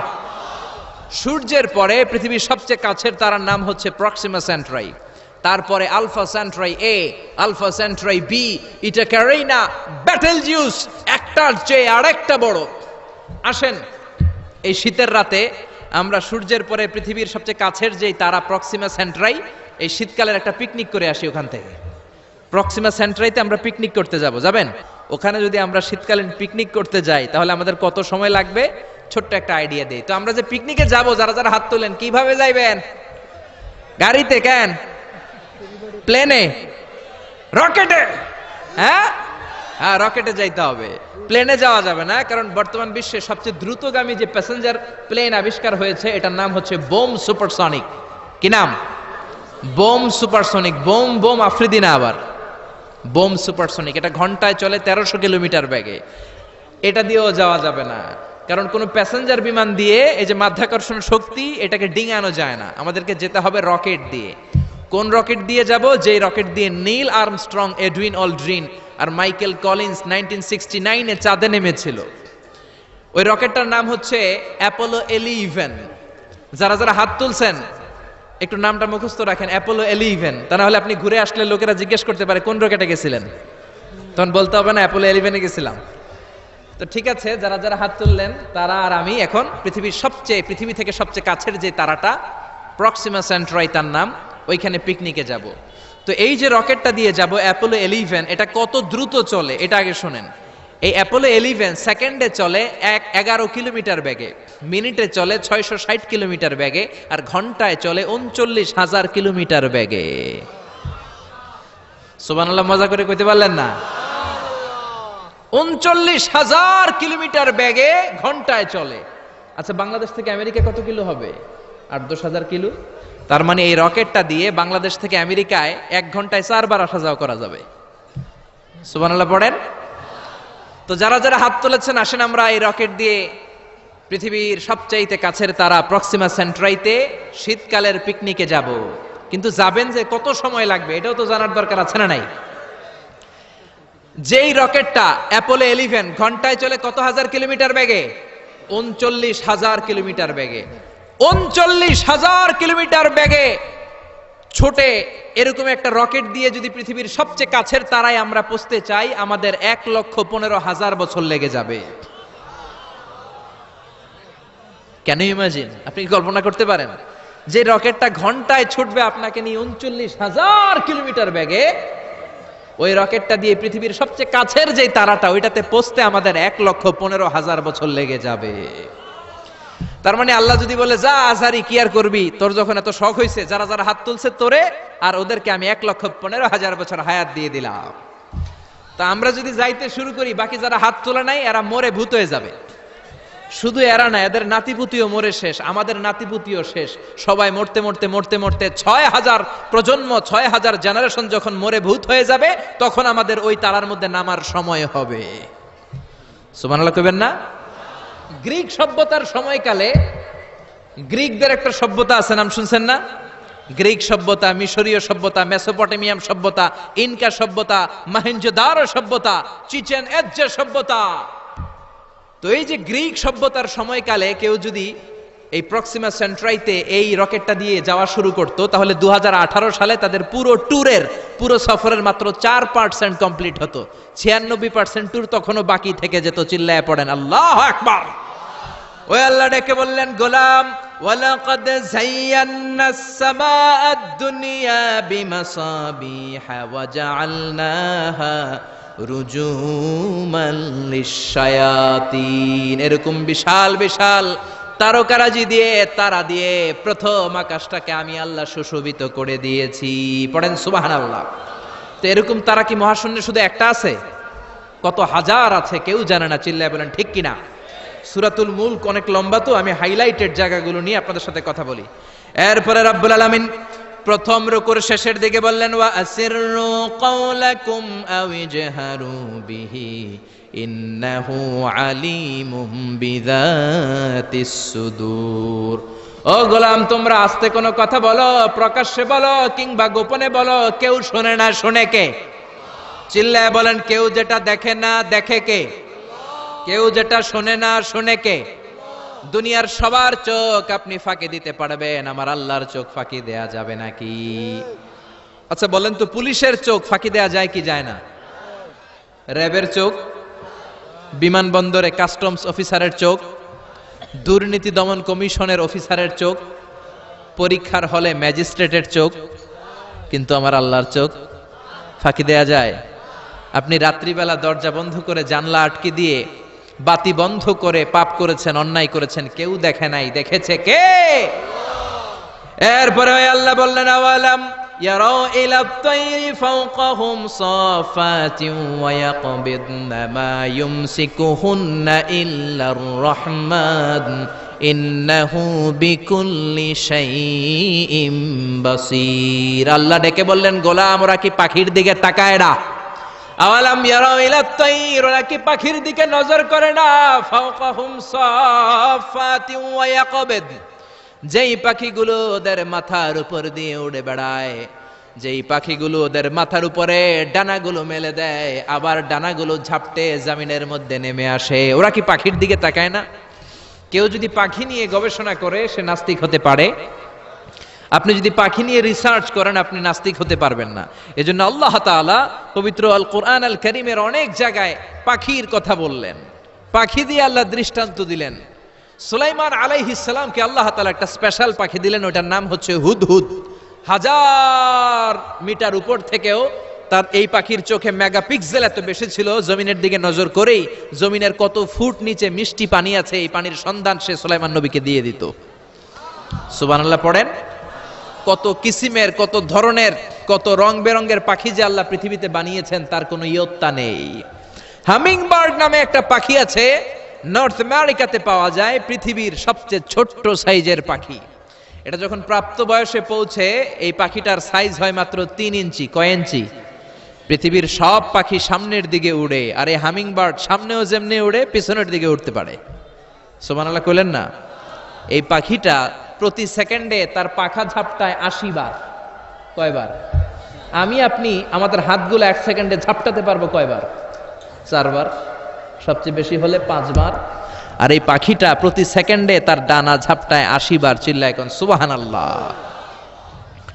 আলপিন সুইফট নামে একটা পাখি আছে, সাউথ ইউরোপের আল্পস পর্বতমালার পাশে এই পাখিগুলো পাওয়া যায়। গোটা বিশ্বে এটাকে সুইফট বার্ড বলে, সুইফট বার্ড। এই সুইফট বার্ড একবার শূন্যে উড়াল দেওয়া শুরু করলে 8 মাস উড়ন্ত অবস্থায় থাকতে পারে। আবার কোনো প্রয়োজনে পৃথিবীতে নেমে আসে, আবার উড়াল দিলে আবার 8 মাস, আবার নেমে আসে, আবার উড়াল দিলে আবার 8 মাস। সুবহানাল্লাহ পড়েন। হোমা বার্ড নামে একটা পাখি আছে, যে পাখিটা উড়ন্ত অবস্থায় ডিম পেড়ে দেয়, আর ওই ডিম জমিনে পড়ার আগেই উড়ন্ত অবস্থায় শূন্যে থাকতে ওই ডিম ফুটে বাচ্চা বেরোয়, ওই বাচ্চাও আবার শূন্যে উঠতে শুরু করে দেয়। এজন্য রব্বুল আলামিন বলেন, আওয়ালাম ইয়ারাউ ইলা তাইরি ফাওকাহুম সাফাতিন ওয়া ইয়াকবিদ মা ইউমসিকুহুন্না ইল্লার রাহমান ইন্নাহু বিকুল্লি শাইইম বাসীর। নাস্তিকগুলো কি পাখির দিকে নজর করে তাকায় না? কেমন করে তাদের উপর দিয়ে পাখাগুলো মেলে দিয়ে তারা উড়ে বেড়ায়। সাফাতিন ওয়া ইয়াকবিদনা, পাখাগুলো ডানাগুলো মেলে দেয়, আবার ডানা ঝাপটায়। এই পাখিগুলোকে শূন্যে কেউ ধরে রাখে নাই, ধরে রেখেছে একজন, তিনি হলেন আমার আল্লাহ। তিনি কে? এই যে পাখিগুলো শূন্যে উড়ন্ত অবস্থায় থাকতে পারে, ওদেরকে শূন্যে উড়ন্ত অবস্থায় রাখলো কে? জোরে বলেন কে? ছোট্ট হাঁসের বাচ্চা পৃথিবীতে আসার সাথে সাথে কেমন করে পানিতে সাঁতার কাটে। কে এই হাঁসের বাচ্চারা শিখালো যে তোর ডানা ঝাপটাতে হবে, পা নাড়াতে হবে? শিখালো কে? গাভীর পেট থেকে বাছুর বের হয়েই গাভীর ওলানের মধ্যে ঢু মারে, কে ওরে শিখালো ওই জায়গায় ঢু দে, ওইখানে ঢু মারলেই তোর রিজিক বেরোবে? কে শিখালো? সুবহানাল্লাহ কইতে মন চায় না? এজন্য আল্লাহ বললেন, ওরা কি পাখির দিকে তাকায় না? পাখির দিকে তাকালে তো পৃথিবীর কোন মানুষ নাস্তিক থাকতে পারে না। পাখিকে আরবিতে কি বলে বলেন তো দেখি? হ্যাঁ, কি? তয়ের। হ্যাঁ, তয়ের। আর বিমানকে আরবিতে কি বলে কে জানেন? তয়ের, তয়রান, তয়ের একই জিনিস। বিমান আরবিও যা, পাখি আরবিও তা। Birds and aeroplane maintain the same flying mechanism while flying. পাখি আর বিমান যখন আকাশে উড়ে একই সিস্টেমে উড়ে। এজন্য এই পাখির উপর রিসার্চ করে বিমান আবিষ্কার হয়েছে। সুবহানাল্লাহ পড়েন। কিন্তু আফসোসের বিষয় হচ্ছে আমরা বানাতে পারি নাই। এটা বানিয়েছে ইহুদিরা। উইলভার রাইট অর উইল রাইট, দুই ভাই মিলে বিমান বানিয়েছে 1903 সালে। ইউনাইটেড স্টেটস অফ আমেরিকার নাগরিক, এই দুই ভাই মিলে তারা বিমান বানিয়ে ফেললো। আমরা বানাতে পারি না। আমরা আছি মদ আর নারী নিয়ে, আমরা আছি হিন্দি সিনেমা নিয়ে, আমরা আছি মারামারি নিয়ে, আমরা আছি কাফের ফতুয়া দেয়া নিয়ে, আমরা আছি তর্কাতর্কি নিয়ে, জি বাংলা নিয়ে, স্টার জলসা নিয়ে, কিরণমালা নিয়ে। চিল্লায় বলেন ঠিক কিনা? স্টার জলসা হায়ারে জিহি বাংলা, নষ্ট করলো হয়ে আমার সোনার বাংলা। স্টার জলসা হায়ারে জিহি বাংলা, নষ্ট করলো হয়ে আমার সোনার বাংলা। ঠিক কিনা? কেমন করে পরকিয়া করতে হবে, শাশুড়ি বউয়ের মধ্যে কেমন করে কুটনামি লাগাতে হবে, এগুলো ট্রেনিং জি বাংলা, স্টার জলসা, হিন্দি সিনেমার ভেতরে আছে না নাই? আমরা এগুলো নিয়ে ব্যস্ত, কাফের ফতুয়া দিয়ে নিয়ে ব্যস্ত। কথায় কথায় আমাদের মুখ দিয়ে বেরোয় তুই কাফের, তুই 3 কারণে কাফের, তুই 5 কারণে কাফের, তুই 6 কারণে কাফের। এই কাফের মরলে এই কাফেরকে যেখানে কবর দেয়া হবে, ওই কবরের উপর যে ঘাস উঠবে, ওই ঘাস যে গাভী খাবে, ওই গাভীর দুধ যে খাবে, ওইটাও কাফের। এরকম ফতোয়া আছে না নাই? তো আমরা এই ফতোয়াবাজি নিয়ে ব্যস্ত। উইলভার রাইট আর অরভিল রাইট কোরআনের এই আয়াতের উপর রিসার্চ করে, গবেষণা করে এরা দুইজন বিমান বানিয়ে ফেললেন। এই দুই ভাই পাহাড়ের মধ্যে শুয়ে কত পাখি যে দেখেছে, কত পাখির ছবি যে এঁকেছে, কত পাখির মোশন এন্ড মুভমেন্ট নিয়ে তারা গবেষণা করেছে। করতে করতে করতে এই দুই ভাই বিমান বানিয়ে ফেলেছে। তবে এখনকার মতো এত উন্নত বিমান নয়, ছোট্টখাট্ট বিমান, একটু উড়ে আবার ধপাস করে জমিনে পড়ে, একটু উড়ে আবার ধপাস করে জমিনে পড়ে।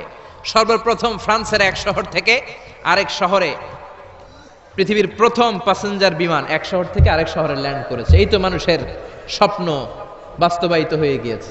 এতদিন মানুষ শুধু দেখতো হায় রে পাখি উড়ে, আমরা উঠতে পারি না। এখন পাখির চেয়েও আরো দ্রুত বেগে আমরা উড়ি। ঠিক কিনা? এই যে আপনারা হজে যান, কিভাবে যান? প্লেনে যান। প্লেনে যান তো বুঝলাম, উড়ে উড়ে যান না? পাখি আর কত দ্রুত উড়ে, পাখির চেয়েও দ্রুত বেগে আমরা উঠতে পারি। চিল্লায় বলেন ঠিক কিনা? এই বিমান আবিষ্কার হওয়ার আগ পর্যন্ত পৃথিবীর সব দেশের ছিল শুধু সেনাবাহিনী আর নৌবাহিনী। বিমান আবিষ্কারের পর শুরু হয়ে গেল বিমান বাহিনী। এখন সব স্বাধীন দেশের বিমান বাহিনী আছে না নাই? Air force, military. এখন মানুষ ড্রোন হামলা করে, মিসাইল হামলা করে, ব্যালিস্টিক ক্ষেপণাস্ত্র দিয়ে হামলা করে। United States of America Little Boy and Fat Man নামে দুইটা পারমাণবিক বোমা দিয়ে জাপানের হিরোশিমা নাগাসাকিকে ধ্বংস করে মেসাকার করে দিয়েছে। এমন ভাবে ধ্বংস করেছে, তারপরে কয়েক প্রজন্ম যারাই জন্ম নিত জাপানের হিরোশিমা নাগাসাকিতে বিকলাঙ্গ হয়ে জন্মাতো। হয় হাত নাই, নয় পা নাই, নয় চোখ নাই, নয় ঠ্যাং নাই। চিল্লায় বলেন ঠিক কিনা? এজন্য আল্লাহ বললেন, গোলাম আওয়ালাম ইয়ারাউ ইলাত তাইরি ফাওকাহুম সাফাতিন ওয়া ইয়াকবিদ মা ইউমসিকুহুন্না ইল্লার রহমান ইন্নাহু বিকুল্লি শাইইন বাসীর। এই পৃথিবীর স্বঘোষিত নাস্তিকগুলা কি পাখির দিকে নজর করে তাকায় না? পাখি নিয়ে কোন নাস্তিক যদি গবেষণা করে, ওই নাস্তিক আর নাস্তিক থাকতে পারে না। ওরে নাস্তিক থেকে আস্তিক বানায়া দিবে কে? এরপর আল্লাহ বললেন, আম্মান হাযাল্লাযী ইয়ারযুকুকুম ইন আমসাকা রিজকাহু বাল্লাজ্জু ফী উতুওয়িন ওয়া নুফুর। আল্লাহ বললেন, ও গোলাম, আমি আল্লাহ রিজিক দেই। আমি আল্লাহ যদি তোদের রিজিক বন্ধ করে দেই, কে আছে তোদের রিজিক দিতে পারে? রিজিক দেওয়ার মালিক কে? পৃথিবীতে যত খাবার আছে সব খাবারগুলো যদি নষ্ট হয়ে যায়, আমাদেরকে খাবার দিবে কে? ঘুম থেকে উঠে দেখলেন কোথাও কোনো খাবার নাই, বাজারে ফলমূল নাই, বিস্কুট নাই, আলু নাই, সিঙ্গারা নাই, কিচ্ছু নাই। ক্ষেতের মধ্যে কোনো ফসল নাই, গাছের মধ্যে ফুল ফল কিচ্ছু নাই। এরকম যখন অবস্থা হয়ে যাবে, আল্লাহ যদি রিজিকগুলো দেয়া বন্ধ করে দেয়, আপনাদেরকে রিজিক দিবে কে? খাদ্য দিবে কে? নাকি আপনাদের খাদ্যমন্ত্রী? আপনাদের খাদ্যমন্ত্রীও রিজিক দিতে পারবে না? প্রধানমন্ত্রী? জোরে বলেন। এজন্য আল্লাহ বললেন, আমা মিন দাব্বাতিন ফিল আরদি ইল্লা আলাল্লাহি রিজকুহা। এই জমিনের মধ্যে যত ধরনের প্রাণী আছে, মাছ আছে, পশু আছে, সব প্রাণীগুলাকে, মানুষগুলাকে রিজিক দেয় কে? তিমি মাছগুলো সকালবেলা সাগরের এই মাথা থেকে ওই মাথা যায় খালি পেটে, বিকেলবেলা পেট ভর্তি করে তিমি মাছটারে ফিরায় দেয় কে? বাবুই পাখি সকালবেলা বাসা থেকে খালি পেটে বের হয়ে যায়। বাবুই পাখির পেট ভর্তি করে বিকেল বেলায় বাসায় ফিরিয়ে দেয় কে? রিকশাওয়ালা সকালবেলা আল্লাহর নাম নিয়ে খালি পকেটে রিকশা নিয়ে বের হয়ে যায়, বিকেল বেলা রিকশাওয়ালার পকেট ভর্তি করে রিকশাওয়ালাকে বাড়িতে ফিরায় দেয় কে? এজন্য রিজিক দেওয়ার মালিক একজন, তিনি কে? চিল্লায় বলেন না, তিনি কে? আল্লাহ ছাড়া কেউ রিজিকের ব্যবস্থা করতে পারে না। সাইয়েদনা সুলাইমান আলাইহিস সালাম ছিলেন গোটা বিশ্বের বাদশা। চারজন বাদশা যারা গোটা বিশ্বকে শাসন করেছে, এই চারজনের দুইজন হচ্ছে মুমিন, দুইজন কাফের। কাফেরের একজন হচ্ছে নমরুদ, আরেকজন হচ্ছে বখতনাসর। এই বখতনাসরকে ইংরেজিতে বলে Nebuchadnezzar the second. He was the constructor of the hanging garden of Babylon. ব্যাবিলনের শূন্য উদ্যানের নির্মাতা। এই দুইজন কাফির শাসক গোটা বিশ্বের বাদশা ছিল। আর মুমিন ছিল দুইজন, একজন সাইয়েদনা সুলাইমান আলাইহিস সালাম, আরেকজন হচ্ছে যুলকারনাইন। কোন সুবহানাল্লাহ। তো সুলাইমান আলাইহিস সালাম আল্লাহর জলিল কদর পয়গম্বর, আল্লাহরে বললেন, আল্লাহ তুমি আমারে গোটা বিশ্বের বাদশা বানালা, আমি চাই একদিন আমি গোটা বিশ্বের সব মানুষ প্রাণী আর মাছগুলোকে লাঞ্চ খাওয়াবো। লাঞ্চ কি খাওয়াবো? লাঞ্চ বুঝেন তো আপনারা? লাঞ্চ মানে কি? দুপুরের খাবার। আচ্ছা, তো সাইয়েদনা সুলাইমান আলাইহিস সালাম ইচ্ছা পোষণ করলেন, আল্লাহ এই বর্ণনাটা মিনাল ইসরাইলিয়াত, ইসরায়েলি বর্ণনা, কিন্তু বর্ণনা করা যাবে, সমস্যা নাই। ওয়া হাদিসু আন বানি ইসরাঈলা ওয়ালা হারাজ, সমস্যা নাই, এটা আমাদের কোরআন বা হাদিসের কোনো আয়াতের সাথে কন্ট্রাডিক্ট করে না, এজন্য বর্ণনা করা যায়। তো সাইয়েদনা সুলাইমান বললেন, আল্লাহ গোটা বিশ্বের সব প্রাণীকুল, পশুকুল, পক্ষীকুল, মৎস্যকুল, মানবকুল, জিনকুল, সবাইকে আমি একবেলা কি খাওয়াবো? সবাই বলেন, কথা বলেন না। লাঞ্চ খাওয়াবো, দুপুরের খাবার। সবাই বলেন কি খাওয়াবে? দুপুরের খাবার খাওয়াবো। আল্লাহ বললেন, no, it's not your duty man, it's not your job. সুলাইমান, এটা তোমার কাজ না, এটা আমার কাজ, তুমি পারবা না। সাইয়েদনা সুলাইমান বললেন, আল্লাহ লেট মি ট্রাই, আমার একটু চেষ্টা করতে দেন না, আমার মনে বড় শখ, গোটা বিশ্বের বাদশা আমারে বানায় দিলেন, গোটা বিশ্বের প্রেসিডেন্ট করে আপনি আমাকে সিলেক্ট করলেন, আমি যদি একবেলা সবারে মেহমানদারি করাইতে পারতাম, আমার কলিজাটা ঠান্ডা হয়ে যেত। সুলাইমান আলাইহিস সালামও জোরাজুরি করতে শুরু করলেন, আল্লাহও রাজি হয় না, সুলাইমান নবীও ছাড়েন না। পরে সুলাইমান আলাইহিস সালামের জোরাজুরির কারণে আল্লাহ বললেন, ওকে ট্রাই করে দেখো পারো কিনা। সাইয়েদনা সুলাইমান আলাইহিস সালামের অনুসারী ছিল জিনেরা। জিনেরা ওনার কথা শুনতো, সব জিনদেরকে নিয়ে বসালো, জিনদের সাথে গোল টেবিল বৈঠক।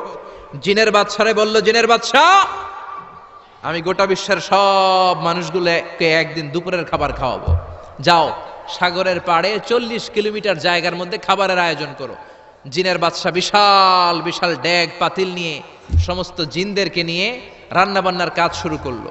আফ্রিকার জঙ্গল থেকে আস্ত আস্ত গরুগুলোকে এনে ফ্রাই করতে আরম্ভ করলো, হরিণগুলোকে রোস্ট করতে আরম্ভ করলো, সাগরের তিমি মাছগুলোকে ভুনা করতে শুরু করলো, আকাশের বড় বড় পাখিগুলোকে রোস্ট করতে শুরু করলো। 40 কিলোমিটার ব্যাপী জায়গা নিয়ে খাবার তৈরি করা হচ্ছে, কারণ সাইয়েদনা সুলাইমান আলাইহিস সালাম গোটা বিশ্বের মানুষকে, গোটা বিশ্বের প্রাণীগুলোকে একদিন দুপুরের খাবার খাওয়াবে। তো 40 কিলোমিটার জায়গার মধ্যে খাবারের আয়োজন করা হলো। সাইয়েদনা সুলাইমান আলাইহিস সালাম বললেন, রান্না করতে থাকো। করতে করতে বিশাল রান্নার স্তূপ, বিরিয়ানির স্তূপ, খিচুড়ির স্তূপ, পোলাওয়ের স্তূপ, রেজালার স্তূপ, ঝাল গরুর মাংসের স্তূপ, কোরমার স্তূপ, সব কিছুর স্তূপ করা হলো। ফল মূল মাছ মাংস এনে স্তূপ করা হলো 40 কিলোমিটার এরিয়া নিয়ে। কয় কিলোমিটার? সবাই বলেন কয় কিলোমিটার? সব যখন রান্না শেষ, চলে এলো সেই মাহেন্দ্রক্ষণ, সেই মাহেন্দ্র দিন, যেদিন তিনি আপ্যায়ন করাবেন। সাইয়েদনা সুলাইমান আলাইহিস সালাম উদ্বোধনী ভাষণ দিবেন, মানে উদ্বোধন করবেন। খাবার উদ্বোধন করা লাগবে না, এটা তো গোটা বিশ্বের মানুষ খাবে, মহাবিশ্বের সব প্রাণী খাবে। উনি উদ্বোধনী বাক্যে বললেন, আমি বেশি কিছু বলতে চাই না, মাছেরা লাইন ধরবে সাগরের এই দিক দিয়ে, পাখিরা লাইন ধরবে ডান দিক দিয়ে, মানুষ লাইন ধরবে বাম দিক দিয়ে, জিনেরা লাইন ধরবে সামনে দিয়ে, আর বনের পশুরা লাইন ধরবে জঙ্গলের এই দিক দিয়ে। লাইনে লাইনে আসো, তোমাদেরকে খাবার দেয়া হবে সকাল থেকে সন্ধ্যা পর্যন্ত, যার যত মনে চায় পেট ভর্তি খাবার দেয়া হবে। ইন দ্য মিন টাইম সাগরের ভেতর থেকে এক বিশাল আকৃতির তিমি মাছ হা করে ডেকে বলল, সুলাইমান, আমি লাইন টাইন মানি না। কি মানি না? তুমি তোমার উদ্বোধনী বক্তব্যে বলেছো লাইন ধরে খাবার নিতে হবে, আমি লাইন টাইন মানি না। আমার পেটে প্রচন্ড ক্ষুধা, ক্ষুধার জ্বালায় আমি মরতে বসেছি, আমি লাইন মানি না, খাবার দাও। সাইয়েদনা সুলাইমান আলাইহিস সালাম বললেন, আমি নবী মানুষ, আমি বেলাইন করতে পারি না। সাইয়েদনা সুলাইমান বললেন, আমি লাইন ছাড়া খাবার দিতে পারি না। তিমি মাছ বলে, আমি লাইন মানি না, আমার পেটের ভেতরে এত ক্ষুধা, ক্ষুধার জ্বালায় আমি মরে যাচ্ছি। তোমার এই মেহমান খানায় এসে খাবারের অভাবে আমি যদি তিমি মাছ মারা যাই, কিয়ামতের দিন আল্লাহ তোমারে ছাড়বে না রে সুলাইমান। সুলাইমান আলাইহিস সালাম পড়ে গেছে বিপদে। হায় হায়, আসলে এটা যদি মরে যায় তাহলে তো সমস্যা, এটা ব্যাড রেকর্ড হয়ে যাবে, ঠিক কি না? তো উনিও লাইন মেনটেন করতে বলতেছেন, তিমি মাছও লাইন মানবে না, বেলাইন। কিছু লোক আছে এরকম, পুলিশ দ্বারা আছে, র্যাব দ্বারা আছে, ওর মধ্যে বেলাইন করে ফেলায়, আছে না নাই? তিমি মাছ বলে, আমি লাইন টাইন মানি না। তো সুলাইমান আলাইহিস সালাম বললেন, ঠিক আছে, সবার জন্য লাইন, শুধু এইটার জন্য বেলাইন। উনি ঘোষণা দিলেন, যাও এটারে খাবার দাও। তো তিমি মাছ বলল, সুলাইমান, আমি এই যে আমার মুখটাকে, বিশাল মুখটাকে হা করে রেখেছি, আমার মুখের ভেতরে জিনদেরকে বলো খাবার ঢুকায় দিতে, যতক্ষণ না আমার পেট ভরবে আমি হা করে থাকবো, চিল্লায় কোন আল্লাহু আকবার। সাইয়েদনা সুলাইমান আলাইহিস সালাম ভাবলেন, বিশাল একটা আস্ত গরুর রোস্ট যদি ঢুকায় দেয় তাইলেই তো শেষ, কেল্লা ফতে, ঠিক কিনা? সাইয়েদনা সুলাইমান বললেন, যাও আফ্রিকার জঙ্গলের যে গরুগুলো রোস্ট করেছো, একটা রোস্ট এই তিমি মাছের পেটের ভেতরে ঢুকিয়ে দাও। জিনের বাদশা যে রোস্ট ঢুকায় দিস, ওইটা হা করেই আছে। সাইয়েদনা সুলাইমান বললেন, কয়েকটা খাসি মেরে দাও। খাসি মেরে দেয়া হলো, এটা হা করে আছে। কয়েক বস্তা বিরিয়ানি মেরে দাও, মেরে দেয়া হলো। বললো আরো 10টা গরু ঢুকায় দাও, হা করে আছে। আরো 50টা খাসি ঢুকায় দাও, হা করে আছে। আরো কয়েক হাজার তিমি মাছ রোস্ট করে ঢুকায় দাও, ঢুকায় দিতেছে। খাবার যত আছে দিতে শুরু করলো। ইন দ্য মিন টাইম 1 কিলোমিটারের খাবার শেষ। সুবহানাল্লাহ কইবেন না? তিমি মাছ বিশাল বড় হা করে বসে আছে সাগরে। জিনের বাদশা খাবার দিতে লাগলো। 1 কিলোমিটার শেষ, 5 কিলোমিটার শেষ, 10 কিলোমিটার শেষ, 20 কিলোমিটার শেষ, 30 কিলোমিটার শেষ, 40 কিলোমিটার শেষ। এখনো তিমি মাছের মুখ হা করা আছে না নাই? সাইয়েদনা সুলাইমান সিজদায় পড়ে গেলেন, আল্লাহর ডেকে বললেন, মাবুদ রে, আমি বুঝতে পারি না আসলে রিজিক দেওয়ার মালিক আমরা না, গোটা বিশ্বের সবাইকে খাওয়ানোর ক্ষমতা আমার নাই, রিজিকের মালিক একজন, তিনি কে? তিমি মাছ ডেকে বলে, ও সুলাইমান, প্রতিদিন রব্বুল আলামিন 3 লোকমা খাবার আমারে খাওয়ায়, 3 লোকমা খাবার সাগর থেকে আমাকে সংগ্রহ করে দেয়। তুমি যে 40 কিলোমিটারের সব খাবারগুলো আমার পেটের ভেতরে ঢুকিয়ে দিয়েছো সুলাইমান, আল্লাহর 3 লোকমা খাবারের 1 লোকমার সমানও হয় নাই। আরো আস্তে কোন সুবহানাল্লাহ। এজন্য রিজিক দিতে পারে একজন, তিনি কে? আরো জোরে বলেন, কে? এই সূরাটা আল্লাহ শেষ করলেন কি বলে? কুল আরাআইতুম ইন আসবাহা মাউকুম গাওরান ফামান ইয়াতিকুম বিমাইম মাইন। বলো দেখি সবে, শুকাইয়া যদি যায় এই পৃথিবীর পানি, তাহলে হেথায় তটনির ধারা কে দিবে সবারে আনি? চিল্লায় পড়েন আল্লাহু আকবার।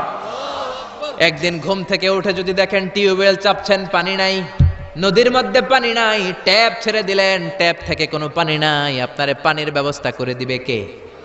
কেউ করে দিতে পারবে আল্লাহ ছাড়া? একটু কল্পনা করেন না, আগামীকালের সকালটা, ঘুম থেকে উঠলেন, মুখ ধুবেন, টয়লেট করবেন, ফ্রেশ হবেন, ট্যাপে পানি নাই, টিউবওয়েলে পানি নাই, বাজারে মিনারেল ওয়াটারও নাই, কোথাও পানি নাই, কি করবেন? পানি দেওয়ার মতো কেউ আছে? জোরে বলেন। এজন্য পানির মালিক কে?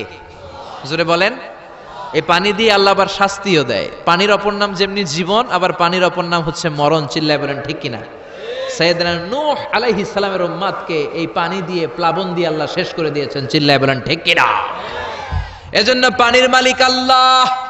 পানি চাইতে হবে শুধুমাত্র কেবলমাত্র একজনের কাছে, তিনি কে? নাকি বৈশাখীর কাছে চাবেন? নাকি ইন্দ্রদেবের কাছে চাবেন? হিন্দুরা পানি চায় ইন্দ্রদেবের কাছে। কার কাছে? আর আমরা চাই বৈশাখীর কাছে। বৈশাখী মেঘের কাছে জল চেয়ে তুমি কাঁদবে, আমি চাই না, তুমি কাঁদবে, আমি চাই না। এরকম আছে না নাই? বৈশাখী তোমারে পানি দিতে পারে না, ইন্দ্রদেব পানি দিতে পারে না, কোন সরকার বাহাদুর পানি দিতে পারে না। পানি দিতে পারে একজন, তিনি কে? আল্লাহ মেঘ দে পানি দে ছায়া দে রে তুই আল্লাহ মেঘ দে পড়েন পড়েন আল্লাহ মেঘ দে পানি দে ছায়া দে রে তুই আল্লাহ মেঘ দে পানি দেওয়ার মালিক হচ্ছে একজন তিনি কে কেউ যেটা পারে না পারে কে কেউ যেটা দেয় না দেয় কে এই পানি থেকে আল্লাহ মহাবিশ্বের সব সৃষ্টি করলেন ওয়াজআলনা মিনাল মাই কুল্লা শাইইন হাই আফালা ইউমিনুন আমি পানি থেকে তোমাদের সবাইকে বানালাম তারপরেও কি ওরা ঈমান আনবে না ১৫০০ বছর আগে আল্লাহ কোরআনে বললেন আমি পৃথিবীর সব প্রাণগুলোকে বানিয়েছি পানি থেকে কোত্থেকে জোরে বলেন বিজ্ঞানীরা এখন স্বীকার করছে যে পৃথিবীর সর্বপ্রথম প্রাণ পানি থেকে এসেছে চাঁদে পানি নাই তাই প্রাণও নাই মঙ্গলে পানি নাই তাই প্রাণও নাই জুপিটারে পানি নাই তাই প্রাণও নাই কোন গ্রহে একটা ফোঁটাও পানি নাই তাই প্রাণও নাই পৃথিবীতে পানি আছে তাই পৃথিবীর মধ্যে প্রাণ দিয়ে পৃথিবীটাকে চমৎকার করে তৈরি করে দিয়েছে কে বিজ্ঞানীরা বলে পৃথিবীর সর্বপ্রথম যে প্রাণকণা আবিষ্কার হয়েছে এটার নাম হচ্ছে অ্যামিবা কি নাম তারা বলে এটা পানি থেকে এসেছে it's a very small unicellular organism in the world পৃথিবীর সবচেয়ে ছোট এককোষী জীবকণা হচ্ছে অ্যামিবা তারা বলে এই অ্যামিবা পানি থেকে এসেছে তারপরে এসেছে জুপ্লাঙ্কটন ফাইটোপ্লাঙ্কটন ব্যাকটেরিও প্লাঙ্কটন হোলো প্লাঙ্কটন এইভাবে যত প্রাণের যত স্পিসিজ আছে প্রজাতিগুলো ডেভেলপ করেছে সবগুলোকে পানি থেকে তৈরি করলো কে আবার আল্লাহ ডেকে বললেন গোলাম পানিকে আমি দুই কিসিমের করলাম কোথাও আমি দিয়ে দিলাম লোনা পানি আবার কোথাও বইয়ে দিলাম মিঠা পানি আছে না নাই সাগরের মধ্যেও দুই ধরনের পানি কালো পানি নীল পানি একই সাগরের মধ্যে বয়ে যায় কিন্তু মাঝখানে অদৃশ্য ব্যারিকেড দিয়েছে কে মারাজাল বাহরাইনি ইয়ালতাকিয়ানি বাইনাহুমা বারযাখুন লা ইয়াবগিয়ান ফাবিআইয়ি আলাই রাব্বিকুমা তুকাযযিবান একই সাগরের মধ্যে লোনা পানি মিঠা পানি একটার একটার সাথে মিশে না এক জায়গায় নীল কালারের পানি আরেক জায়গায় একটু কালচে রঙের পানি একসাথে আছে কিন্তু একটার সাথে আরেকটা মিশে না দেখেছেন কেউ দেখেন নাই বাংলাদেশে আছে কিন্তু গোয়ালন্দের ফেরিঘাটে ওইদিকে আছে আমি মিশরে দেখেছি নীল নদের পানির সাথে ভূমধ্য সাগর মেডিটেরেনিয়ান সি এই পানির কোনো মিল হয় না একদিকে নীল নদের পানি আরেকদিকে ওই সাগরের পানি দুইটা একসাথে বয়ে যায় কিন্তু একটার কালারের সাথে আরেকটার কালার মিক্স হয় না চিল্লায় বলেন আল্লাহু আকবার আবার আল্লাহ ডেকে বললেন গোলাম মিঠা পানির নদী দিয়ে বিশ্বটারে আমি সিক্ত করেছি বাংলাদেশের জেলায় জেলায় থানায় থানায় আনাচে কানাচে মিঠা পানির নদী আছে না নাই কথা কন এই নদীগুলো মিঠা পানির নদী না হয়ে যদি লোনা পানির নদী হতো আমাদের গাছপালাগুলো বাঁচত নাকি